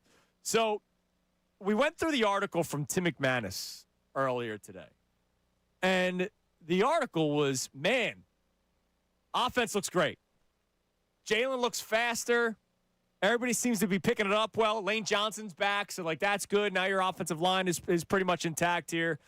You're hoping to get Devontae Smith and Mekhi Lemon in the fold a little bit more. They've been dealing with their hamstring injuries. So I read an article on Fox. Now, this is a national writer, Ralph Acciano, who actually I really like his work. So he's got 6 takeaways from 2 weeks of training camp. They're bouncing around. They're doing their tours. And the number one takeaway was injuries show risks in replacing A.J. Brown. Trading an elite receiver like A.J. Brown for future draft picks was always a big risk for the Eagles this year, and they plan to lean hard on veteran Devontae Smith and rookie first-rounder Mekhi Lemon to pick up all the slack. So it was quite a problem this past week when both Smith and Lemon missed multiple training camp practices in Philadelphia with hamstring injuries. They still have depth there with veterans Dontavian Wicks and Hollywood Brown, but they were clearly missing something dynamic with Smith and Lemon on the sidelines. That was really evident on Tuesday morning when they seemed to be working hard on deep passes. Passes that quarterback Jalen Hurts struggled to complete without his top 2 targets. He was out of sync with Brown and Wicks on the deep routes, overthrowing each of them and getting picked off several times. It's early in camp and no cause for alarm, but it's hard to overstate how much they need Smith in particular. He's put up number 1 wide receiver type numbers each of the past 4 seasons, and his presence is the reason why general manager Howie Roseman felt comfortable trading Brown. Lemon was a bonus, but a necessary one.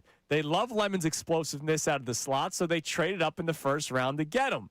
Both players will be huge components of the scheme new offensive coordinator Sean Mannion is running that will feature a lot more play action, passes over the middle, and with more than a month to go before opening day, it's a good bet that both players will be more than fine then, which is great.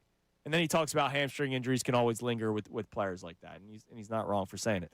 But in 1 hour, everything's great for the offense. In the next hour, also there on Tuesday, which was yesterday, Jalen Hurts not having a good day. Which is it? I think it's more of the other ones. It's not that I choose to believe that because it makes me happy. I just think those guys the local guys are here every day. So, Ralph may have seen a couple bad throws and might have said, all right, well, this is what I saw. It's what he saw. But the guys that are here every single day, they'll have a better understanding of what's happening with the Eagles offense. So where will this Eagles offense fall? I don't think they'll be a top 5 offense in the NFL. No, I wouldn't guess so. I don't think it's going to be as bad as last year. Better not be. But I can see them getting back to being a top 10 offense. as long as this thing works with Jalen. That's what it comes down to. Again, and the health of the offensive line. The offensive line was actually pretty good in pass protection last year, and they struggled in the passing game. Every report so far is Saquon Barkley looks amazing, and the ground game's going to be exceptional. Okay. And it starts there, and then it's up to everybody else to handle their own. I lean toward the Eagles' offense being a top 10 offense way more than I lean toward them being a bottom offensive team in the National Football League like they were last year. Yeah, my bar is only top half. I don't need to see them be top 10 because we've seen how good this defense is. Like, I don't need them. Yeah, I got you. It sounds funny to say this because they're changing pretty much the entire offense, but, like, I don't need them to try and do too much. I do think one of the things that should carry over is the conservative principles of a Nick Sirianni, Jalen Hurts offense. Like, if they protect the football and they do a little bit more to create explosive plays, that's probably all they need to do in order to be successful this year. Yeah, they don't have to do – they're right. They don't have to do much. Like, they don't have to do much.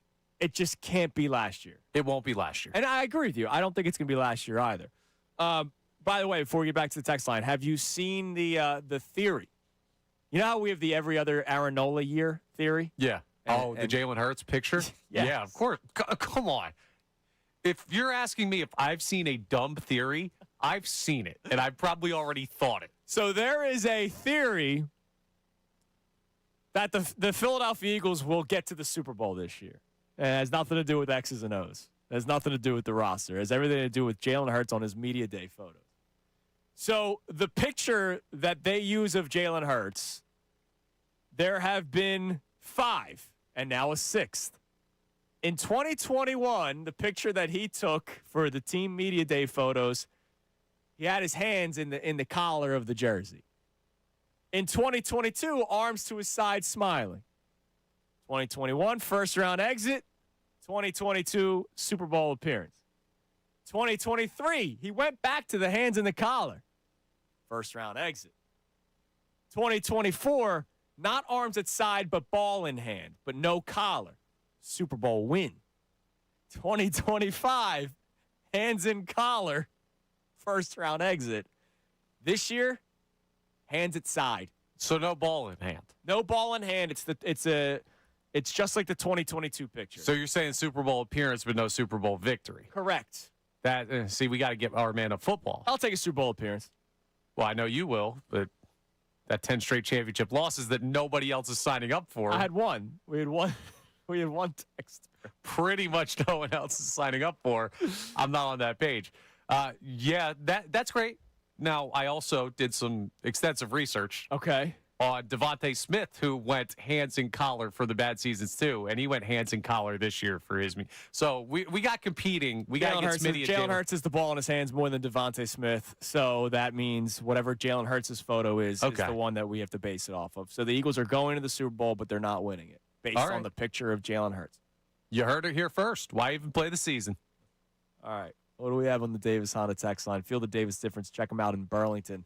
610-632-0975. You can leave voice memos as well. If this Phillies team does not get back to a World Series, and if they don't do it this year, they're not doing it because there's going to be no baseball next year, and 2028, well, they'll be 2 years older. So if they're already declining, what's another year? What do we got? Frank in Phoenixville checks in, says, when all is said and done, we're going to look back on this Phillies team like we look at the buddy ball era of Eagles football. A bunch of cool dudes that didn't win jack. Yeah, but you know what? This team didn't get the love that the buddy ball era got. They didn't. They love Buddy Ryan is still talked about. People hated Rob Thompson. Yeah. Right? Like people but you're just looking at just the coach. I mean, that 22 into 23, this team was beloved. I got you. Where was this city with this Phillies team in September of 2022? They hated him. They did not like him. They did not like them. And, of course, winning is the best medicine. Dude, they hated Nick Castellanos, and he was the only guy that was really coming through in postseasons. This team is not, like, I don't think they're a beloved team. They're not 07 to 11. They're nowhere near 93 in terms of, like, love affair. We love them for getting to the World Series, as you would love any team that got to a championship. They're not even loved like the Buddy Ryan era. And this is coming from somebody that didn't live it. I wonder in like 5 to 10 years, if you hear Dancing on My Own, how people will react get to angry. that. I told you. No, you get angry now. I get angry. I'm Dude. not asking you right now. I know everyone gets angry right now. The team stinks. No, I will be angry 10 years from now because I told you there's a video on my wife's Instagram account. Don't go look it up, you weirdos who are bookmarking my pictures of her. It's her and Coop dancing to Dancing on My Own in the background. And I don't remember if it was 2022 or 2023. I think it was 2023 because he looked a little bit bigger in the picture. Maybe it was 2022, whatever. But the song was there for both of those runs. If I hear that song and just think about the 2022 run, sure. I'll think back fondly. Bedlam at the Bank. I was there with my wife that day. It was a beautiful moment. But they brought the song back for what is one of the biggest stains of my Phillies fandom history, that choke job against the Diamondbacks. I can't ignore one and just think about the other. That song gets a visceral reaction out of me if they don't get the job done. Yeah, right now. But let's say they don't play baseball in 27. They stink in 28. Guys get moved. Things change. And then in 10 years, comes on the radio for some reason. Callum Scott's doing his final tour or whatever. And you hear it. I wonder how people will react. I think we're just too close to it right now. Let me ask you this. If they don't win, they don't get back to another World Series, this is it, right? Last year, for all we know, last year was the last playoff appearance.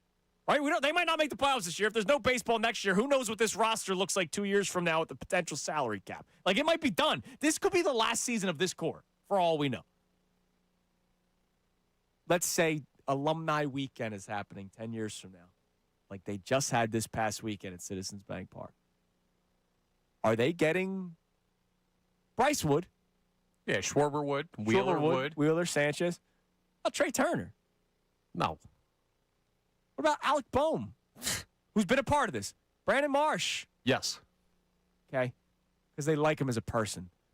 JT will get it because they think highly of him. Even though, like... You're naming a lot of guys that would get it. Yeah, but, dude, it's not like the way Chase got it and Jimmy got it and Howard got it. It won't even be close. I'm not trying to say it will be. We're talking about Buddy Ryan here. Like, there are guys that were at alumni weekend that were there because they live around here. Okay. Like that's a thing. Like, they have the Did local... Lieberthal get it? No. Not like that loud. Not that loud, but he got cheered. That guy won nothing here. Yeah, all these guys are going to get cheered. Nobody's going to boo them at alumni weekends. This isn't Adam Eaton walking out there. But, like, what is that? I mean, I think I had some good memories with those teams. Yippee. Yes. That's what the conversation is. That doesn't do it for me. I know. That doesn't do it for me at all. All right, people can chime in. If this team doesn't win, are we going to look back at them in a certain way 10 years from now? Good luck. All right, what else we got? All right, never mind. Sorry. We'll get to more text messages coming up next. All right, by the way, I'm having another crisis. So, not only are the Phillies causing a crisis for me, there's a team that I can always rely on where drama will be their issue. And Connor, I told you a couple weeks ago, I don't like how quiet it is. I read an article this morning that spoke highly of this organization. That makes it even worse. I'll tell you what next here on The Fanatic. Got something to say?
heard of the Heart Foundation. You've heard of D-Generation X.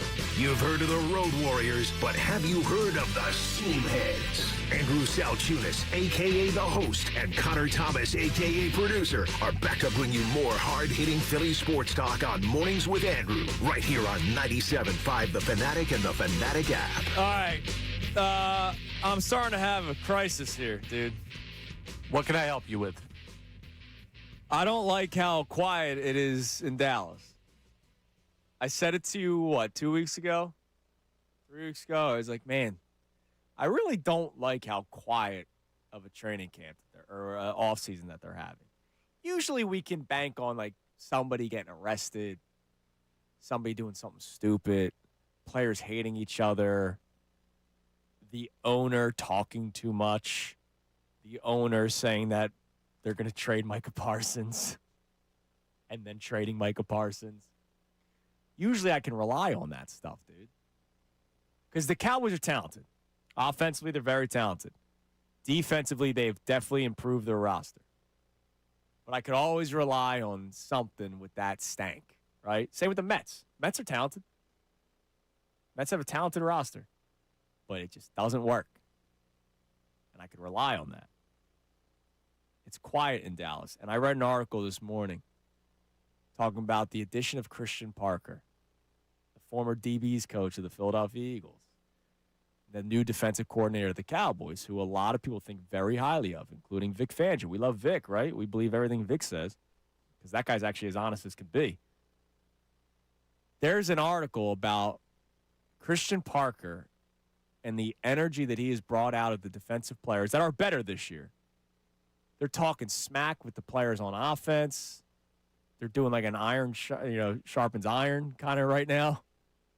I don't like that there's positive training camp buzz for the Dallas Cowboys. I can usually rely on drama, and I'm getting positive articles being written. I don't like that. Yeah, that's the team to keep an eye on, man. They're going to give you a run for this division. I don't like giving them any credit. I hate that team, but we have to be fair here. Can't just pretend like they stink. Well, I mean, I can. It's not pretend that Dak Prescott's come up small in big games. Like, that's real. That is, we're talking about the DNA thing of the Phillies and how the Phillies can be all the talent in the world, but they come up small in big games. Dak Prescott's that. Dak Prescott's a great quarterback. We're talking about playoffs, though. Like, that's not – he's won the division. Right. And he's been good against the Eagles. Yes, he has been. I mean, we're not just talking about getting to the playoffs these days with the Eagles. We're talking about getting back to and hopefully winning another Super Bowl. But I worry, man, that things are too quiet. And there's positive articles. Last year was a circus for them, as it always is in Dallas. Like, it's always a circus in Dallas. But last year with the Micah Parsons situation, I mean, that was a joke. Yeah, well, Dallas is not winning anything that matters. They're not going to be this surprise team in the NFC that wins the NFC championship or anything. I don't think so. So then what are we worried about? Making it more difficult to win the division, which is what I've been saying this entire offseason. I don't think it's going to be as easy. Last year I said feet up by the end of the season. Right. This is not going to be feet up. No. We've known this. I don't like that. Business as usual. Hey, I brother. I don't like that. Brother, you're the favorite in this fight. You're getting into the ring, and you're looking at the other guy like, hey, that guy looks like he can fight. Yeah, but he can fight. This is a match. Yeah. But the problem is I'm the favorite because usually the other guy's a crackhead. Okay, well, if you're really the favorite, like, stand up. Put the gloves on. Who's the one boxer that's always like got stuff going on? Johns Bones Jones or something like that? He's UFC. UFC. Isn't he like a guy that's supposed to be like the best, but then he's always getting into trouble? There's always something happening. I think so. That's I mean, really the Dallas Cowboys are really talented, but they always have crap going on, their own doing. And right now, it's too quiet. Here's an easy fix for you. Very, very simple. We need to find somebody in the Texas area with a podcast. And we need to get George Pickens on that podcast. And you need to ask him one simple question. Hey, do you think you deserve to get paid? Yeah. That'll solve all of our issues right there. That'll be loud. Yeah, I don't like this. I don't like this at all. Let's sabotage him. Why not? We should try it. I mean, George, come on the show. We got to help out as much as we can. We'll get you paid. All right. You sure about that? Let's go to Tasty Cake Dom. What's up, Dommy? Hey, Andrew. How you doing? I'm good, man. How Connor. are you? What's up, Dom? Man, Andrew, some of these games are tough. When you get what you get from Sanchez last night. Yep. it's excruciating watching that they can't get something for him. You're right. Like in ways like T-Mac and Ruben are saying, it's first and third and Crawford's up, and they said 3 times, if he beats it in the ground, that's a run because you can't double him. Yeah, they doubled him. It's, you know what I mean? Like, stuff that's not supposed to happen happens. Well, yeah, they're Luis Ariz being 0 for 16, like that doesn't happen, but it's happening right now. They're in a bad way right now, but again, I don't have the thing to hang on to that will make me feel confident other than the 3 starting pitchers, which is Sanchez, Wheeler, and Luzardo. But even last night, it goes to show you, you can get 6 dominant innings from Christopher Sanchez, 6 shutout innings, and even that's not enough. And if that's not enough, there's 41 games left until the playoffs start. We might not be watching the Phillies play in the playoffs if this continues. Well, we won't if this continues. I agree with you that you got Wheeler's had starts like that. Luzardo's had starts like that. Even, you can't really. Painter and Nola have given you good starts lately. Like, the starting pitching is giving you relatively good stuff. I can't remember. When was the last time a starting pitcher got roped? I don't remember it. Well, it's been a long time. Yeah, Painter left the start early because of the hammy like 2 starts ago, but he was pitching well at the time. I mean, you're right. And that's what the strength of this team was from the beginning, the starting pitching. The problem is the bullpen was also supposed to be good, and it's just not been. You mentioned, Luzardo. I was at the game Sunday. You texted me. The guy strikes out 12 batters. And it's still not enough because Orion Kirkering gives up 3 runs in the 8th inning. Like, this team is finding ways to lose night in and night out. Yeah, it's unbelievable. But I got to tell you, the other thing I had to get in real quick is I'm starting to get goosebumps for this Sixer season, Andrew. Oh, dude. I mean, I'm getting the opening night against the Knicks, baby. Dude, against the Jaylen Knicks. Brown goes for 43, Andrew. 43? In the Garden, shuts all them knotheads up. You can't get better than that. I'll take 43 points from Jaylen Ruins Brown. the ring ceremony, and they get ruined because the Sixers blow them out. Can't get better than that. I would love that, Dom. I would love that. Appreciate the call, brother. I would love that. Speaking of the Sixers, we're going to have Tony Jones coming up in the next segment, 9:05, to have some fun with the games that we know already. We know that the Sixers will be opening the season on the road in the Garden. Sixers-Knicks, October 20th. 2 days later will be the home opener. Sixers-Cavs, nationally televised games, both of them. They'll be playing Christmas Day, 5 o'clock window, my favorite one, against the Los Angeles Lakers in L.A., and the entire schedule will be released this week. So Tony Jones will join us coming up next. We're going to have some fun with some of the marquee matchups that are coming up next. But also, our conversation about pressure with the Phillies and, whether or not it's what's a success, is this season or is this tenure a failure if they don't get back to another World Series. I wonder from Tony's perspective what he's going to determine is a success or a failure for the Philadelphia 76ers over the next 2 seasons. We'll get that answer coming up next as well. It is Mornings with Andrew here on 97.5 The Fanatic. Now on 97.5 The Fanatic Sports Update. More missed opportunities. I'm Connor Thomas. The Phillies got shut out by the Cardinals 2-0 last night. The offense missed more opportunities in big spots. They hit the 4 double plays, their most in a single game since 2023. And Luis Ariz hit into the biggest one. Bases loaded, no outs in the 8th inning. A home, the first double play that cost them a big opportunity to take the lead in the game. He's now 0 for his last 16, nearing his career high of 19 at-bats without a hit. Christopher Sanchez went 6 scoreless, but Alex McFarland and Tim Meza both allowed runs out of the pen.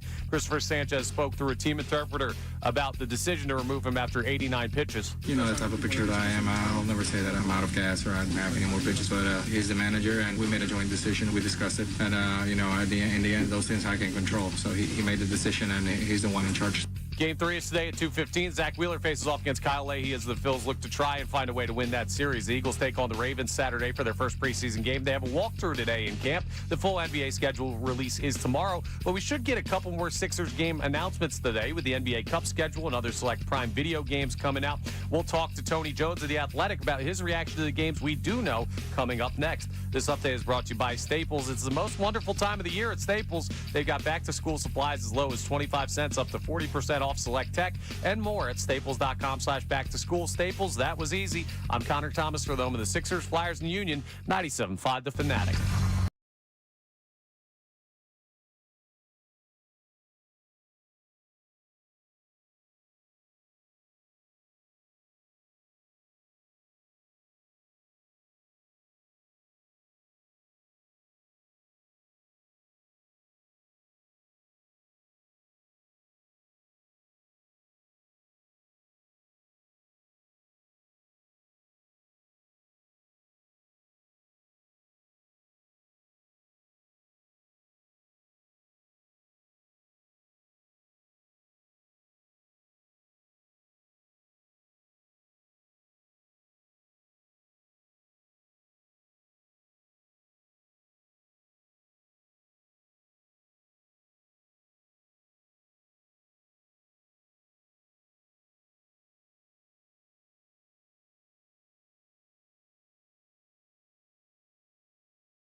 Mornings with Andrew on 97.5 The Fanatic and the Fanatic app.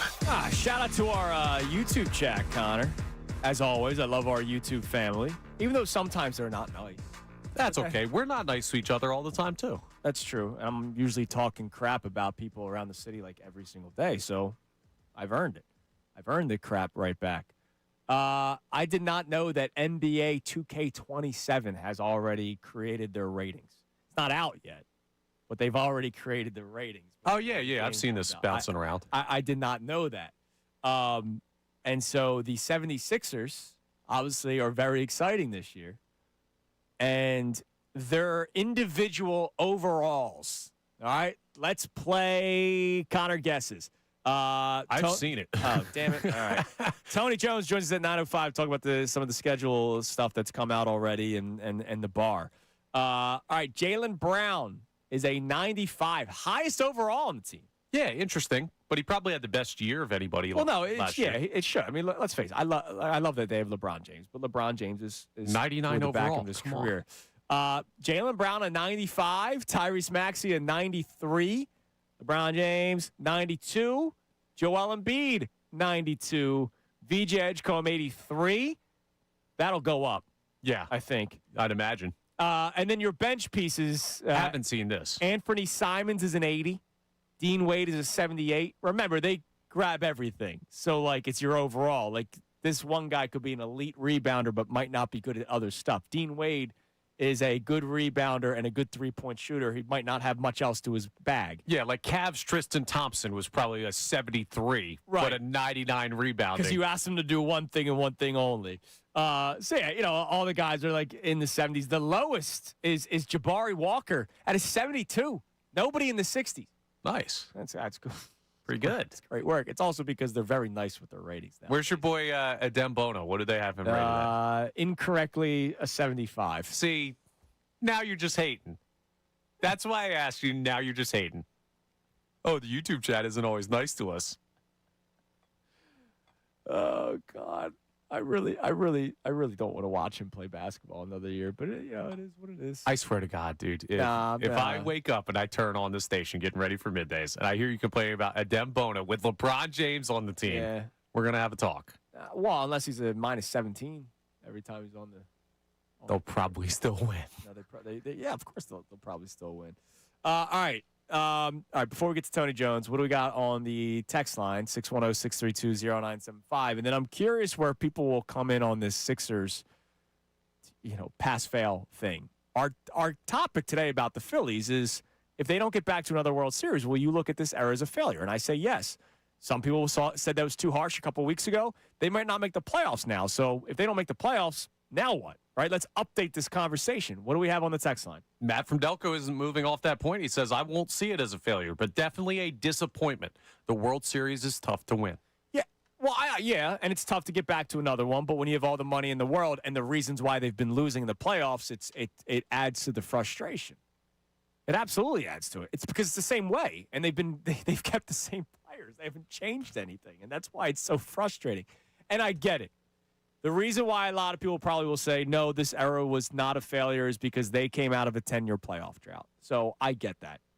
And, man, I would take these seasons of suffering, this suffering, over the other suffering every time, right? I will take 5 straight years of playoff appearances or 4 straight years of playoff appearances and disappointing ends over not making the playoffs for 10 straight years every single time. So I'm sure there's a lot of people that say, no, it's not a failure, considering they did something that the previous 10 seasons could not do, and that's get to the postseason. I understand that. But I look at life simplistically. If you set a bar, do you get to that bar? Do you get over that bar? Or do you go underneath it? If you're underneath it, you failed. And the bar was getting to a World Series.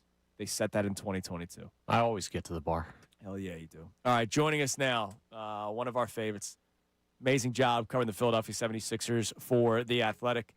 Second off season now. And, man, has this been a fun one for him. Our man Tony Jones joins us. Tony, good morning. How are you? I'm good. How you guys doing? I gotta ask you, because, you're family. You've become family of the show, Tony. Making life decisions, work decisions are not easy. Do you think back to your decision to coming back to the Philadelphia area every once in a while going, man, I came here at the right time? I mean, it was funny because it's funny that you asked that because when the Sixers traded for Jaylen Brown, the executive at The Athletic who really initiated the move, I got a text from him that said, man, I'm glad we moved you to Philadelphia. And that was Jaylen Brown. That wasn't even LeBron James. Right. So it was like, it's kind of hilarious that everybody at The Athletic was like, yeah, we moved you at the right time because it's the right time. Yeah, I mean, in case people don't remember, Tony was covering the Utah Jazz for The Athletic 2 seasons ago. You made your way over this, last off season. And the Jazz are building something, but it's not what's going on in Philadelphia right now. So, Tony, a couple of the games have dropped already. We know that they'll be opening the season in the Garden against the New York Knicks, banner night for the Knicks, then the home opener 2 days later. And then we know that the Christmas Day schedule comes out. Sixers will be in L.A. against the Lakers. I mean, just as a basketball fan, forget what you do for a living, forget what I do for a living. Let's just talk ball for a second. How awesome is it that we know that the Sixers will be opening at the Garden with LeBron James and then they'll be hosting the Cavs, LeBron's old team, and then, of course, the Christmas Day game against the Los Angeles Lakers, his old team. How awesome is it as a basketball fan that we have these games to look forward to? It's pretty darn awesome because this will be the second opening game ring night that I'll have covered in my career. I covered Denver's ring night in 2023 when they were playing the Lakers and LeBron James. But that ring night is not going to hold a candle in terms of interest and in terms of hype to this ring night. I mean, in New York and Philadelphia, just the layers of it all. The last time that we saw the Sixers, they were getting run off their home floor by the Knicks, in that series. LeBron in Philadelphia, the layer of, the thought that, LeBron probably would have tried to go to the Knicks had the Knicks not won a championship. They did win a championship, so there's that layer of that as well. There's just a number of storylines, just with, that opening night alone. And then, when you take into account LeBron going back to Los Angeles for the first time to face Luka, I mean, it's those are two, pretty marquee games for the Sixers. It's funny because as a person that lived through the process era here on the radio, it's a great problem to have. But have you found yourself running into the problem of, man, there's so many storylines that I don't know which one to write about right now? No, because I'm it's one of those things where I think I'm gonna just tackle them one by one. And I think it's awesome. I think it's going to be, one of the points of my career where, I just have all of these opportunities and, I want to embrace them.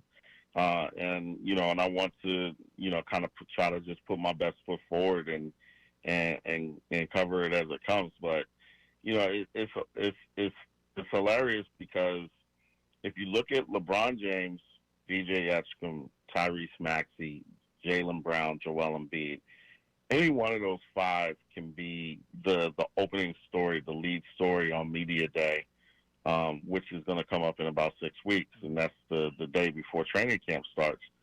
Either one of those guys could potentially be a lead story on Media Day, and you're going to end up writing about one of those guys like a couple of weeks later, just because there's so many of those guys to write about. And I hope Philadelphia fans realize exactly what this roster has. This is a unique roster. I don't think you're going to see this kind of roster for a long while. Whether this team ends up winning it or not, it's pretty unique to have this kind of a roster in terms of talent composition, and in terms of the depth behind the immediate talent composition as well. We're going to talk about expectations and pass-fail based off of what you just said here in a moment. But before we do that, I'm curious, with more and more coming out and more research that you've done on leading up to the signing of LeBron James, who do you think were, like, if you were to rank in order 1 through 3, 1 through 5, however many you want to do, the people that were most important in getting LeBron James here? My man Austin Jones just sent me a podcast. Tyrese Maxey was on the Numbers on the Board podcast, and he talked about how 4 different times he reached out to LeBron James trying to recruit him over here. If you were to say this guy might be the number 1 reason to this guy is like the 3rd reason or 5th reason, how would you order them? I'd rank it number 1. I'm working on a story just kind of inside Philadelphia summer, kind of all-encompassing. And, the reporting for that story really indicates that this just doesn't happen if Jaylen Brown's not here. Right. Period. So Jaylen Brown's number 1. In fact, part of the indication that I have in this reporting is that if Jaylen Brown was somewhere else, LeBron might have gone somewhere else. Wow. He was that important to it. So, Jaylen Brown's number one because he pretty clearly tipped the scales, and he was, pretty clearly the game changer in terms of what LeBron wanted to do because, this was definitely I want to go somewhere where I have the best chance to win kind of move for LeBron. So I would say Jaylen Brown number one. I would say Tyrese Maxey number two because of LeBron's fondness for Tyrese Maxey. I believe that he sees Tyrese Maxey in the same way in a basketball sense as he saw Kyrie Irving a decade ago. And, we all know in a basketball sense how fond LeBron was of Kyrie Irving. And I think that he sees, Tyrese Maxey in the same way. And I think Joel Embiid was really important as well because LeBron hasn't played with a big like Joel. And I know he played with him in the Olympics. But in terms of NBA basketball, he hasn't played with a big, as talented, and as diverse as Joel Embiid. And it looks like, and Joel Embiid definitely made a promise to him to, be in shape. And it looks like, if the photos that are surfacing on social media are accurate and not AI, it looks like, Joel Embiid looks good. in pretty good shape. Yeah, absolutely. Now, you know what? I'm glad that you brought up Embiid, and I knew that you would because I know that he was a part of the recruiting trail. I want you to speak to the city of Philadelphia that's listening right now because sometimes we have a hard time of taking away our feelings in a conversation, and this is for multiple different topics. Sometimes we don't want to move on from a player because we love them so much, even though they probably aren't best for this team. But Joel Embiid has become, as you know, a hot-button conversation for years now. Our afternoon show yesterday put out a poll on social media. Is Joel Embiid already a Hall of Famer? Because somebody wrote an article that Joel Embiid is a lock Hall of Famer. 15 active players in the NBA that are lock Hall of Famers, and they put Joel Embiid there. And yet 61% of the people that voted on the poll from our afternoon show said, no, Joel Embiid is not already a Hall of Famer in their mind. Can you talk to the people that say that? I don't know what your thoughts are. I think if he ends his career right now, he's a Hall of Famer. But because he hasn't won and because of the injuries, people feel a certain type of way around here. Well, I think a lot of people confuse the NBA Hall of Fame as NBA Hall of Fame, yes, basketball Hall of Fame. And Joel Embiid has a gold medal. He's done a lot. He's actually accomplished a lot in terms of basketball. If you're not talking about, just NBA. It's one of the reasons why Rudy Gobert never plays another game. He's a Hall of Famer right now, today. And the thing that I look at with Joel Embiid. And, I had a real pleasure of covering him this year. And, he's a fascinating player to cover because seeing him up close this year, I mean, he had, obviously he had his weaknesses. The lower body injuries really sapped his ability to move laterally. Sure. And it really hurt his defense. Hurt him defensively. And I watched him offensively, and he is one of the best offensive players that I have ever seen, bar none, in terms of skill level, in terms of his size, in terms of his shooting touch, his shooting range. I watched him limp up and down the floor last year and kick Victor Wembanyama's behind for a half. Just did whatever he wanted. Couldn't even move. Yeah. Did whatever he wanted to him. Scored whenever he wanted, scored however he wanted. And this is Victor Wembanyama, 22 years old, 21 or whatever, running around, full of, wine and vinegar, whatever you want to call it. And Joel Embiid's playing on one leg last year, and he's killing him. And so, he's just one of the most talented players of this generation. And for me, he's a Hall of Famer just because of his talent level, skill level, the fact that he's an MVP. There's one retired MVP that's not in the Hall of Fame, and that's Derrick Rose. And Derrick Rose, and Joel Embiid has an Olympic gold medal. And I think that he's going to have some NBA accolades at the end of this 2-year run as well. All right, Tony, last thing. One of our topics today is about the Philadelphia Phillies, and if they don't get back to another World Series after what they did in 2022, would we look at this era as a failure? And so I want to ask you about the Sixers. I know LeBron, there was Rich Paul was saying, maybe it's 4 years. Let's just look at the next 2 seasons and say this is what we got.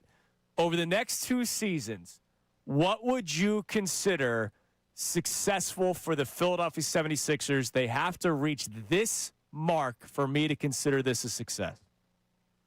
I think they need to reach an Eastern Conference Finals. I think that that's probably going to be conservative, looked upon as conservative by the masses. I think that, NBA championship or at least a finals appearance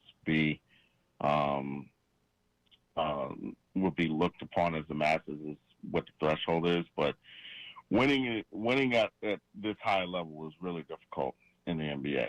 And even with the talent that this team has, the New York Knicks still exist. And, they were the best team in the NBA last year. That wasn't a fluke. They were the best team. They were a better team than San Antonio.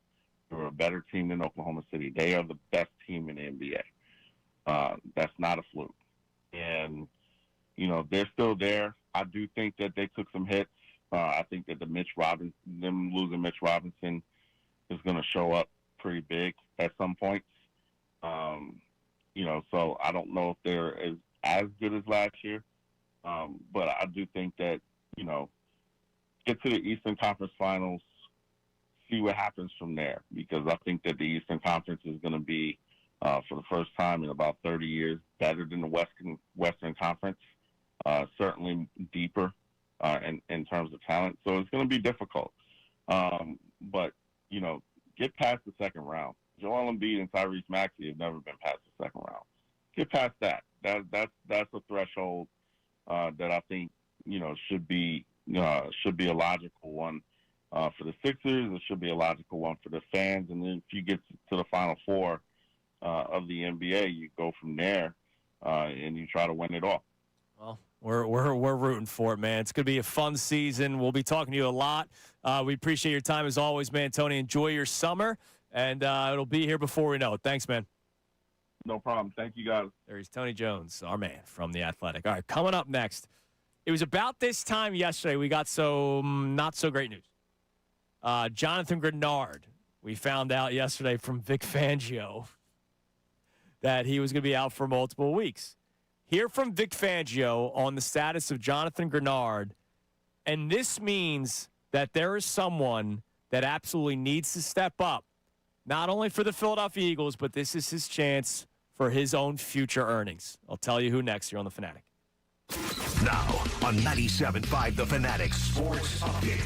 The Phillies get shut out in St. Louis. I'm Connor Thomas, and the Phillies, a rough one last night in baseball heaven. The Cardinals take them down 2-0 in the offense, a huge culprit of why they lost that game. They hit into 4 double plays, which is their highest single game total since the 2023 season. And Luis Arraez hit into one of the biggest ones of the game in the 8th inning. He's now 0 for his last 16, nearing his career high of 19 straight without a hit. Something to keep an eye on there. Christopher Sanchez went 6 scoreless, but Alex McFarland and Tim Meza both allowed runs out of the bullpen as those struggles continue. Don Mattingly was asked about the decision to pull Sanchez after just 89 pitches. Well, I didn't want to pull Christopher to start with, but checking on him after the inning, and he was done. So I know the pitch count was still okay at times. We've seen him back out like that, but tonight he was done.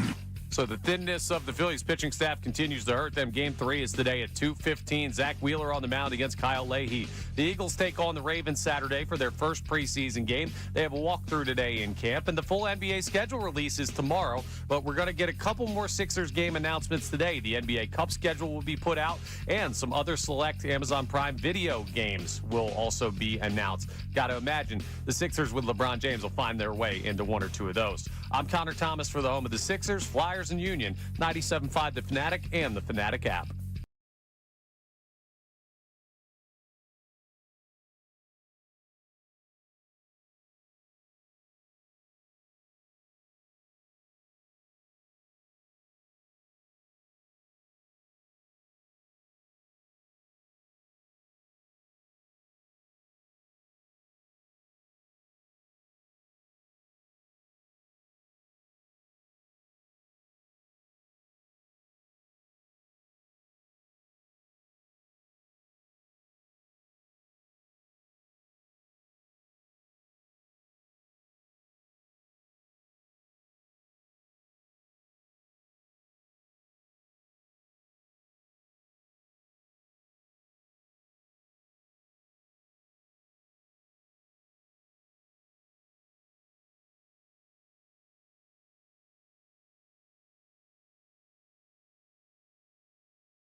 bag. Get yours today at Home Depot and Lowe's. For details, go to Baxter.com. All right, very random conversation during the commercial break that we can have fun with over the last half hour of the show. So I need you guys to chime in immediately.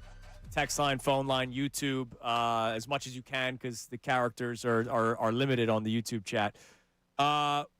Worst time where you were drunk during it. How do we word this? I'll just tell the story.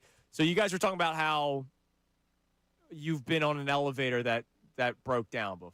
Yeah. And you just kind of waited till the doors opened up. Our elevators here, every once in a while, you'll get in, you'll push the button, the doors will open back up, and you're like, all right, this is a weird omen. In college, my freshman year, my elevator going up, we were on the 7th floor of our dorm. It got stuck in between the 6th and 7th floors. And so the fire department had to come get us out. And there's the fear that it drops, and now your body just got split in half and you died. So when I was talking to you guys about it, I was like, yeah, the fire department came, and there was me and 3 other people in the elevator. They don't just, like, gently take you out. They're trying to take you out as fast as possible so that doesn't happen. So it's almost like you're kind of – they have, like, 2 firemen holding your hands, and they just pull you and throw you, and then they're on to the next person, right? And so, Connor, you asked the question of, like, was that the worst time where you were ever, like, drunk in a situation? Yeah, because sometimes just life happens, and you go out for a night out, and you get into a situation, you're like, wow, I really wish that I hadn't had a couple of pops before I found myself in this spot. Yeah, and so I was trying to think about it. Like, there have definitely been times where, like, I was with my family and I just had a couple more than everybody else did. And it was just weird that I was like, oh, my God, I'm the guy here. And I don't like being the guy. I like being the middle guy, like the guy that's I'm having the good time, but I'm not going over the top, but I'm also not the guy that's bored in the corner over there. I'm a middleman, you know? I like that. That's where I'm middle lane, feeling great there. You know, when you're on a 3-car highway, I like the middle lane because I can pass the guys on the right, and I'm not the a-hole on the left. Like, it's a good spot to be. I can't think of a time where, like, it was really all that bad. I have definitely, you guys know my extracurricular activities at night, and when Coop was a baby, it was like, oh, man, I gotta feed him. And I'm, like, laughing about random stuff, right? Like, I got to be quiet. He's still trying to sleep even though he's drinking the milk right now. I don't know, but I would like to know, was there ever oh, damn, I should not be drunk for this moment? Text them in, call them in, YouTube them in, 610-632-0975. Keep them light, nothing that gets you in trouble or anything like that. Yeah, nothing that's bad. Like, I really hope nobody's answer is, yeah, I was driving. Yeah, don't do that crap. Don't do that at all. All right. Yesterday, around this time, Vic Fangio was speaking to the media, and Jonathan Grenard was brought up. Just take a listen, question and answer about Jonathan Grenard. An update on Jonathan Grenard, if he's close or not? No, we ain't going to see him for another couple weeks at least. So when it first happened, every reporter got the same text. All right? That's how it works. Somebody from the Eagles PR department, this isn't a serious injury. This isn't a long-term thing. Howie Roseman had his press conference that day. That was it was day one of camp. The Nick Howie press conference where Nick Sirianni's just kind of standing there and Howie Roseman's answering all the questions. Yeah, this isn't something that we're concerned about. Did we hear from anyone before Adam Schefter told us today that they first thought it was a season-ending injury? I don't remember seeing that. I don't remember that at all. When Shefty said that to us this morning, I was like, whoa. That's a lot different than this isn't serious. That at first they thought season-ending injury. That they thought it was a torn pec. Fortunately, it was just a pec strain with him working out right before camp started. But they made it seem like he'll be back soon. Vic Fangio tells us yesterday we still won't see him for a couple of weeks. Now, look, that doesn't mean, as Adam Schefter also said to us on Wednesday, a couple of weeks, let's say it's 2 weeks, that's a couple. Season hasn't started yet. Season isn't starting for another month. So Jonathan Grenard could very well be back for the start of the season. And because he's a pure pass rusher, I'm not really worried about him training camp, learning the defense. The only thing is the conditioning, the NFL shape, right? Like that there is a big difference between us being in shape and then NFL shape. But if Jonathan Grenard does end up missing some time early on, Nolan Smith better be ready to step the hell up. And I'm not just talking about for the Eagles. I'm talking about for himself, right? Like, Nolan Smith, I don't think will be back here next year. They picked up the option, $15 million.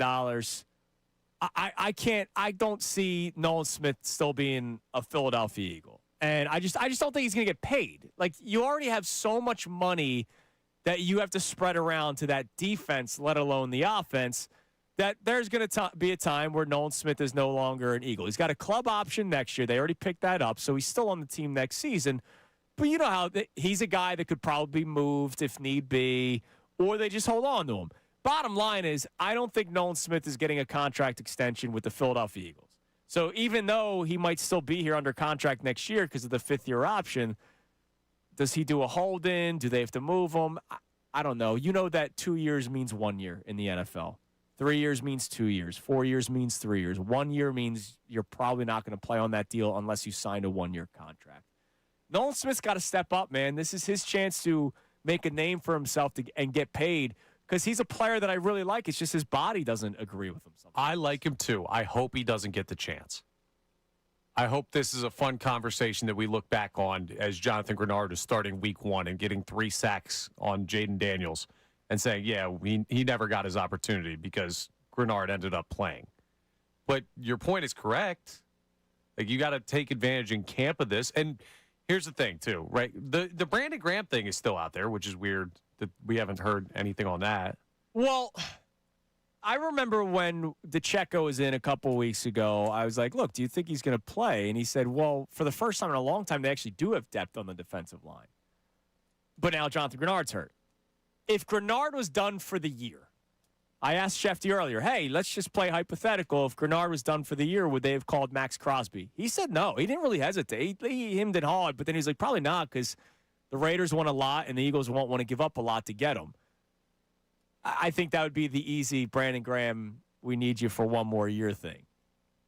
But if Grenard's back come start of the regular season, he stays healthy, you know, we may have seen the last of Brandon Graham, man. Or he's going to pop up randomly in the middle of the season and do the Jadeveon Clowney thing. I think it's too early to know because if you're BG, are you going through training camp?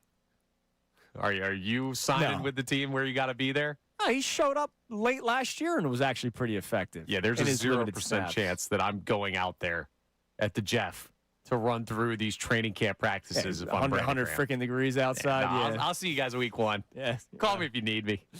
By the way, speaking of Adam Schefter, he tweeted out a link to Sportico, the business of sports. NFL team values in 2026, the league average went up 31%. The NFL just pulls in money left and right.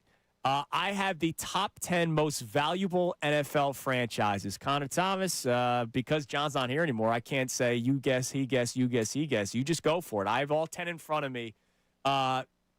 7 teams, 8 teams? 8 teams remain the same. 1 team recently got into the top 10. 1 team went up 3 spots. 1 team went down 3 spots. Everybody else remained the same. Can you guess them? Dallas Cowboys are 1. Dallas Cowboys are number 1, valued at $15.5 billion. They went up 21%.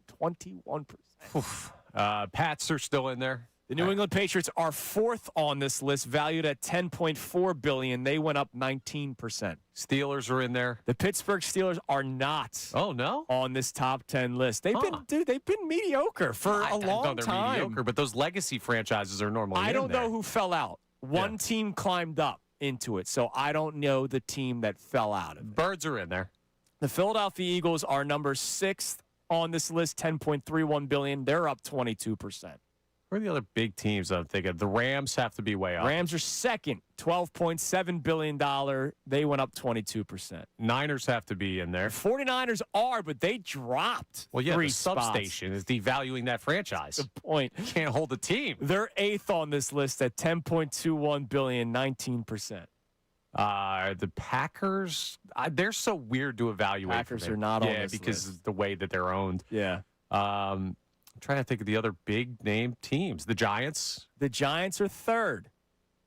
That's surprising that they're third. New York, man. So are the Jets then? Yes. Oh, my God. The New York Jets, and this is the one that stood out to me the most. The New York Jets make the case that they are the most laughable franchise in the National Football League over the last 10 years. Plaxico Burress called it the same as going to prison. Yes, he playing did. for the Jets. You're right, he did. The New York Jets are not only still valued in the top 10, they went up from last year. Shout out Woody Johnson. The New York Jets went up to the fifth spot, fifth most valuable franchise in the National Football League at $10.35 billion, up 28% from last year. There must be something that we don't follow them, right? If you're asking me, did they went up because of their roster value? The answer is no. There must be something with the New York Jets that it went up for whatever reason. So give me the ones that I missed there. The Miami Dolphins are seventh. Interesting. On this list, and they were seventh last year. They went up 24%. The Raiders are ninth on this list. They went up 28%. They get Mendoza, and oh, by the way, they're the Raiders. They're a historic franchise. The team that climbed into the top 10 at number 10,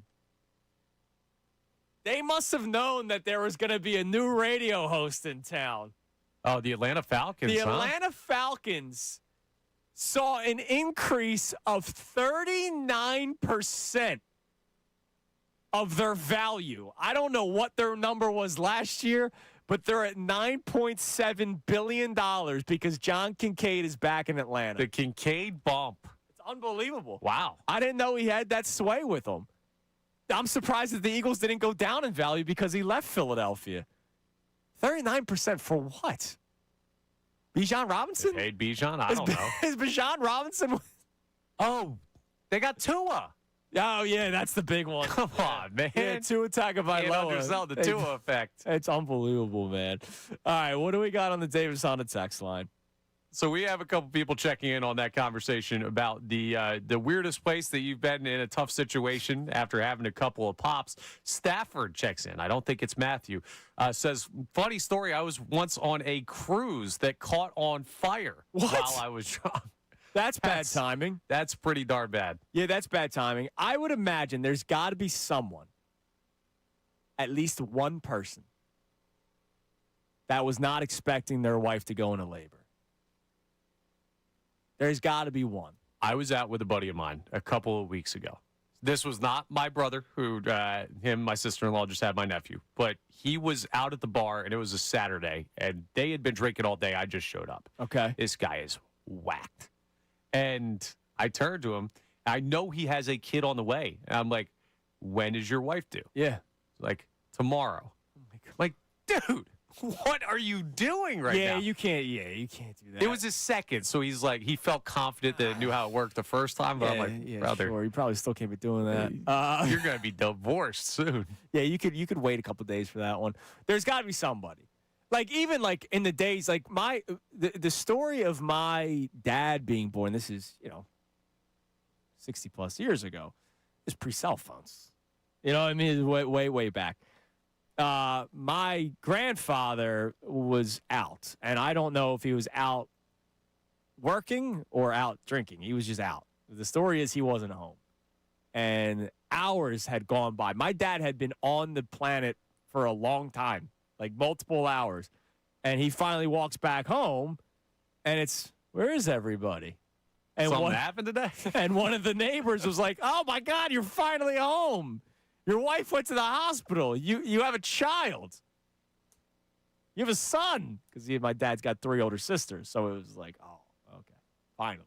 I got bad news. I also got $10,000 left on the blackjack table. Yeah, seriously. There's got to be at least one person that was drinking, and then all of a sudden the wife went into labor. Yeah, I'm sure. All right, coming up next, we'll get some more responses to that. But also, I'm going to get on my soapbox for a moment here, Connor, because we hear crap all the time.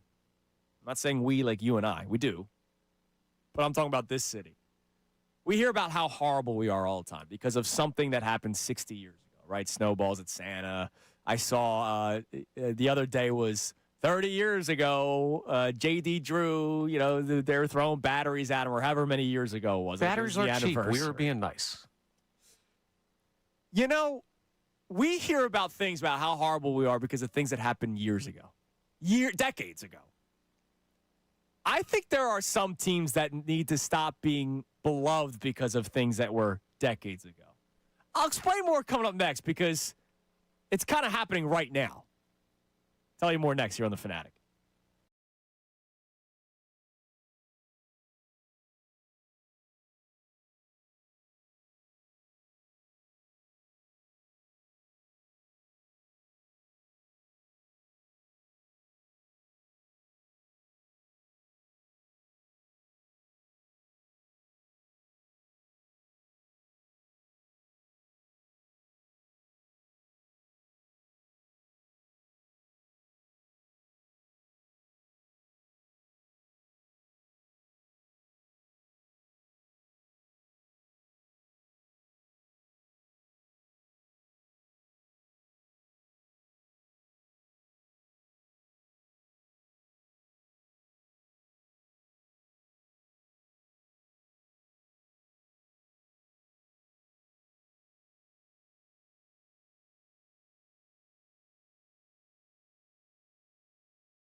Me Up is Mornings with Andrew on 97.5 The Fanatic and the Fanatic app.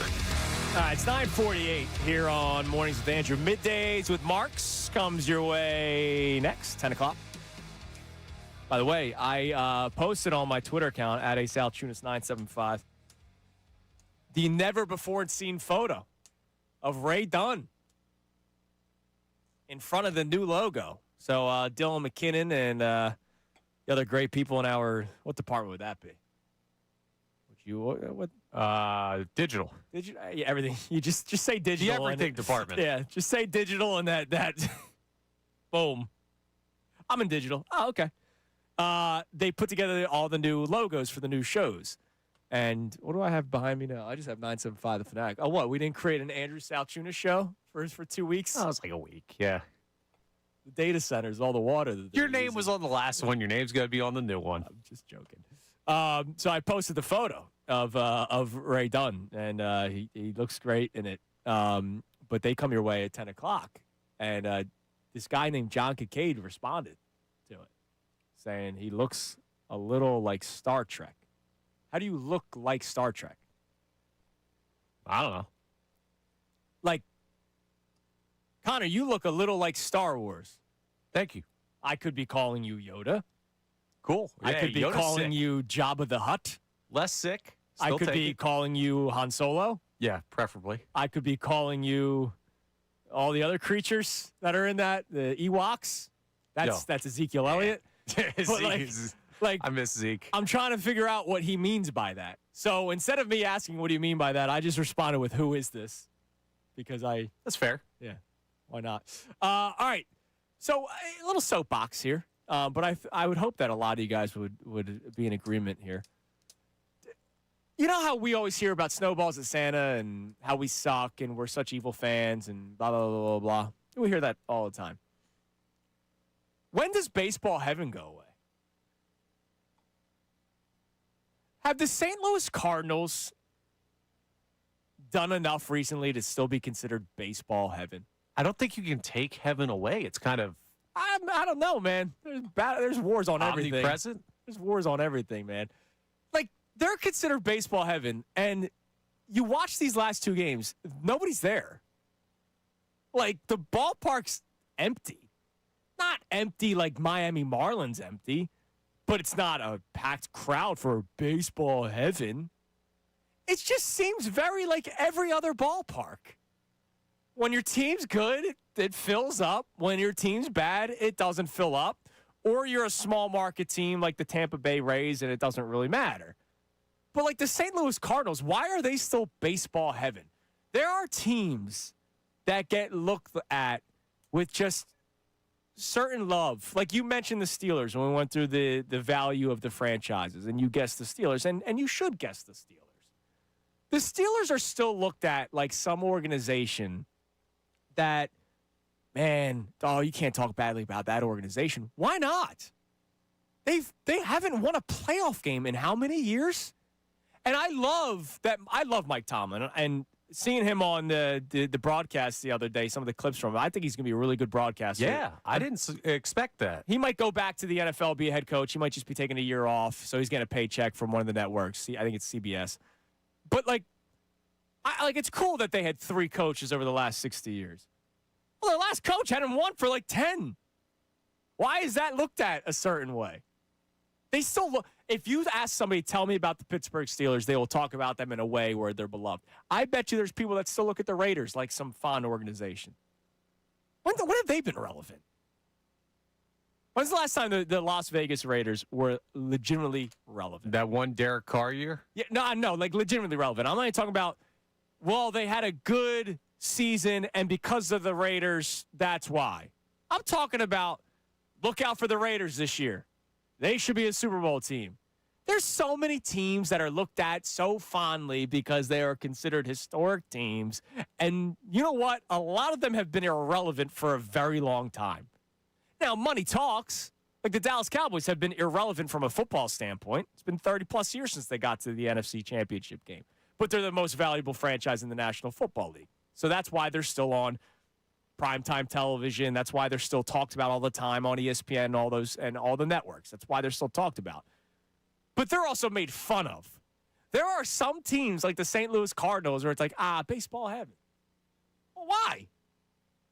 What have they done? I don't know. The other thing, though, is what do you get out of making fun of the Cardinals? Sometimes you just let people have things because of the irrelevancy. Like, you don't hear Cardinals fans talking that team up. You don't hear the national media saying, oh, maybe it's the Cardinals year. Like, that story's always made about the Cowboys, and their owner is always going to have them in the news cycle. So you have to hit down the nail that pops up rather than the Cardinals are just irrelevant. Yeah, but they're considered baseball heaven. Yeah, but I don't really feel the need to take it away from them because what else do they have?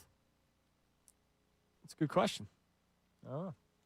Drink your Budweiser, folks. It's empty, man. By the way, keyboard douche of the day today, Joe Doman. Congratulations. He claims that I hung up on that caller, Andy, earlier today because he was disagreeing with me. So he typed in the kitty cat emoji, calling me a certain word without typing it out. Meow. Keyboard warrior douchebag of the day. No, the reason why we had to hang up was because he just wasn't listening and we weren't getting the conversation. We were getting stuck on whether or not the Dodgers signed players or not. And they did. But that's all right. Your keyboard douchebag warrior of the day today. Congratulations. I would like to have that as an award. Okay. The daily keyboard warrior douchebag of the day. Because there's a lot of people that are really good at it. We'll start it until the show changes. The 2-time best segment in the history of Mornings with Andrew. Yeah, it might be a one-and-doneer. And congratulations. You won. I'm very proud of you. I wouldn't say it to my face. Nobody was because everybody's keyboard warriors. All right, what do we have? Speaking of the keyboard warriors, what do we have on the Davis on the text line? Feel the Davis difference. Check them out in Burlington. Whoa. Don't call them keyboard warriors. We love our texters. They are. Oh, yes. Zach from the Northeast checks in. You had that elevator story earlier. He says, my Uncle Don was born in an elevator. So, apparently. Really? Yeah, I guess. Yeah, that's Stuff happens. That's a rough place to start. I mean, not that he'll remember. It could either go up or down. It's a good one, Connor. I can tell you're already an uncle. I'm proud of you, Connor. I've had those for years, brother. You're already cracking the jokes. I'm very proud of you. All right, Middays with Marks is coming your way next. Everybody have a great rest of your day. We'll be back at it tomorrow. Tomorrow will be a Thursday, so Andrew DeCecco will be in studio. So plenty of Eagles talk on the horizon. And hopefully the Phillies can win a baseball game and hit the ball and score runs because that's exactly what this team needs. Talk to you tomorrow, guys. See you. Now on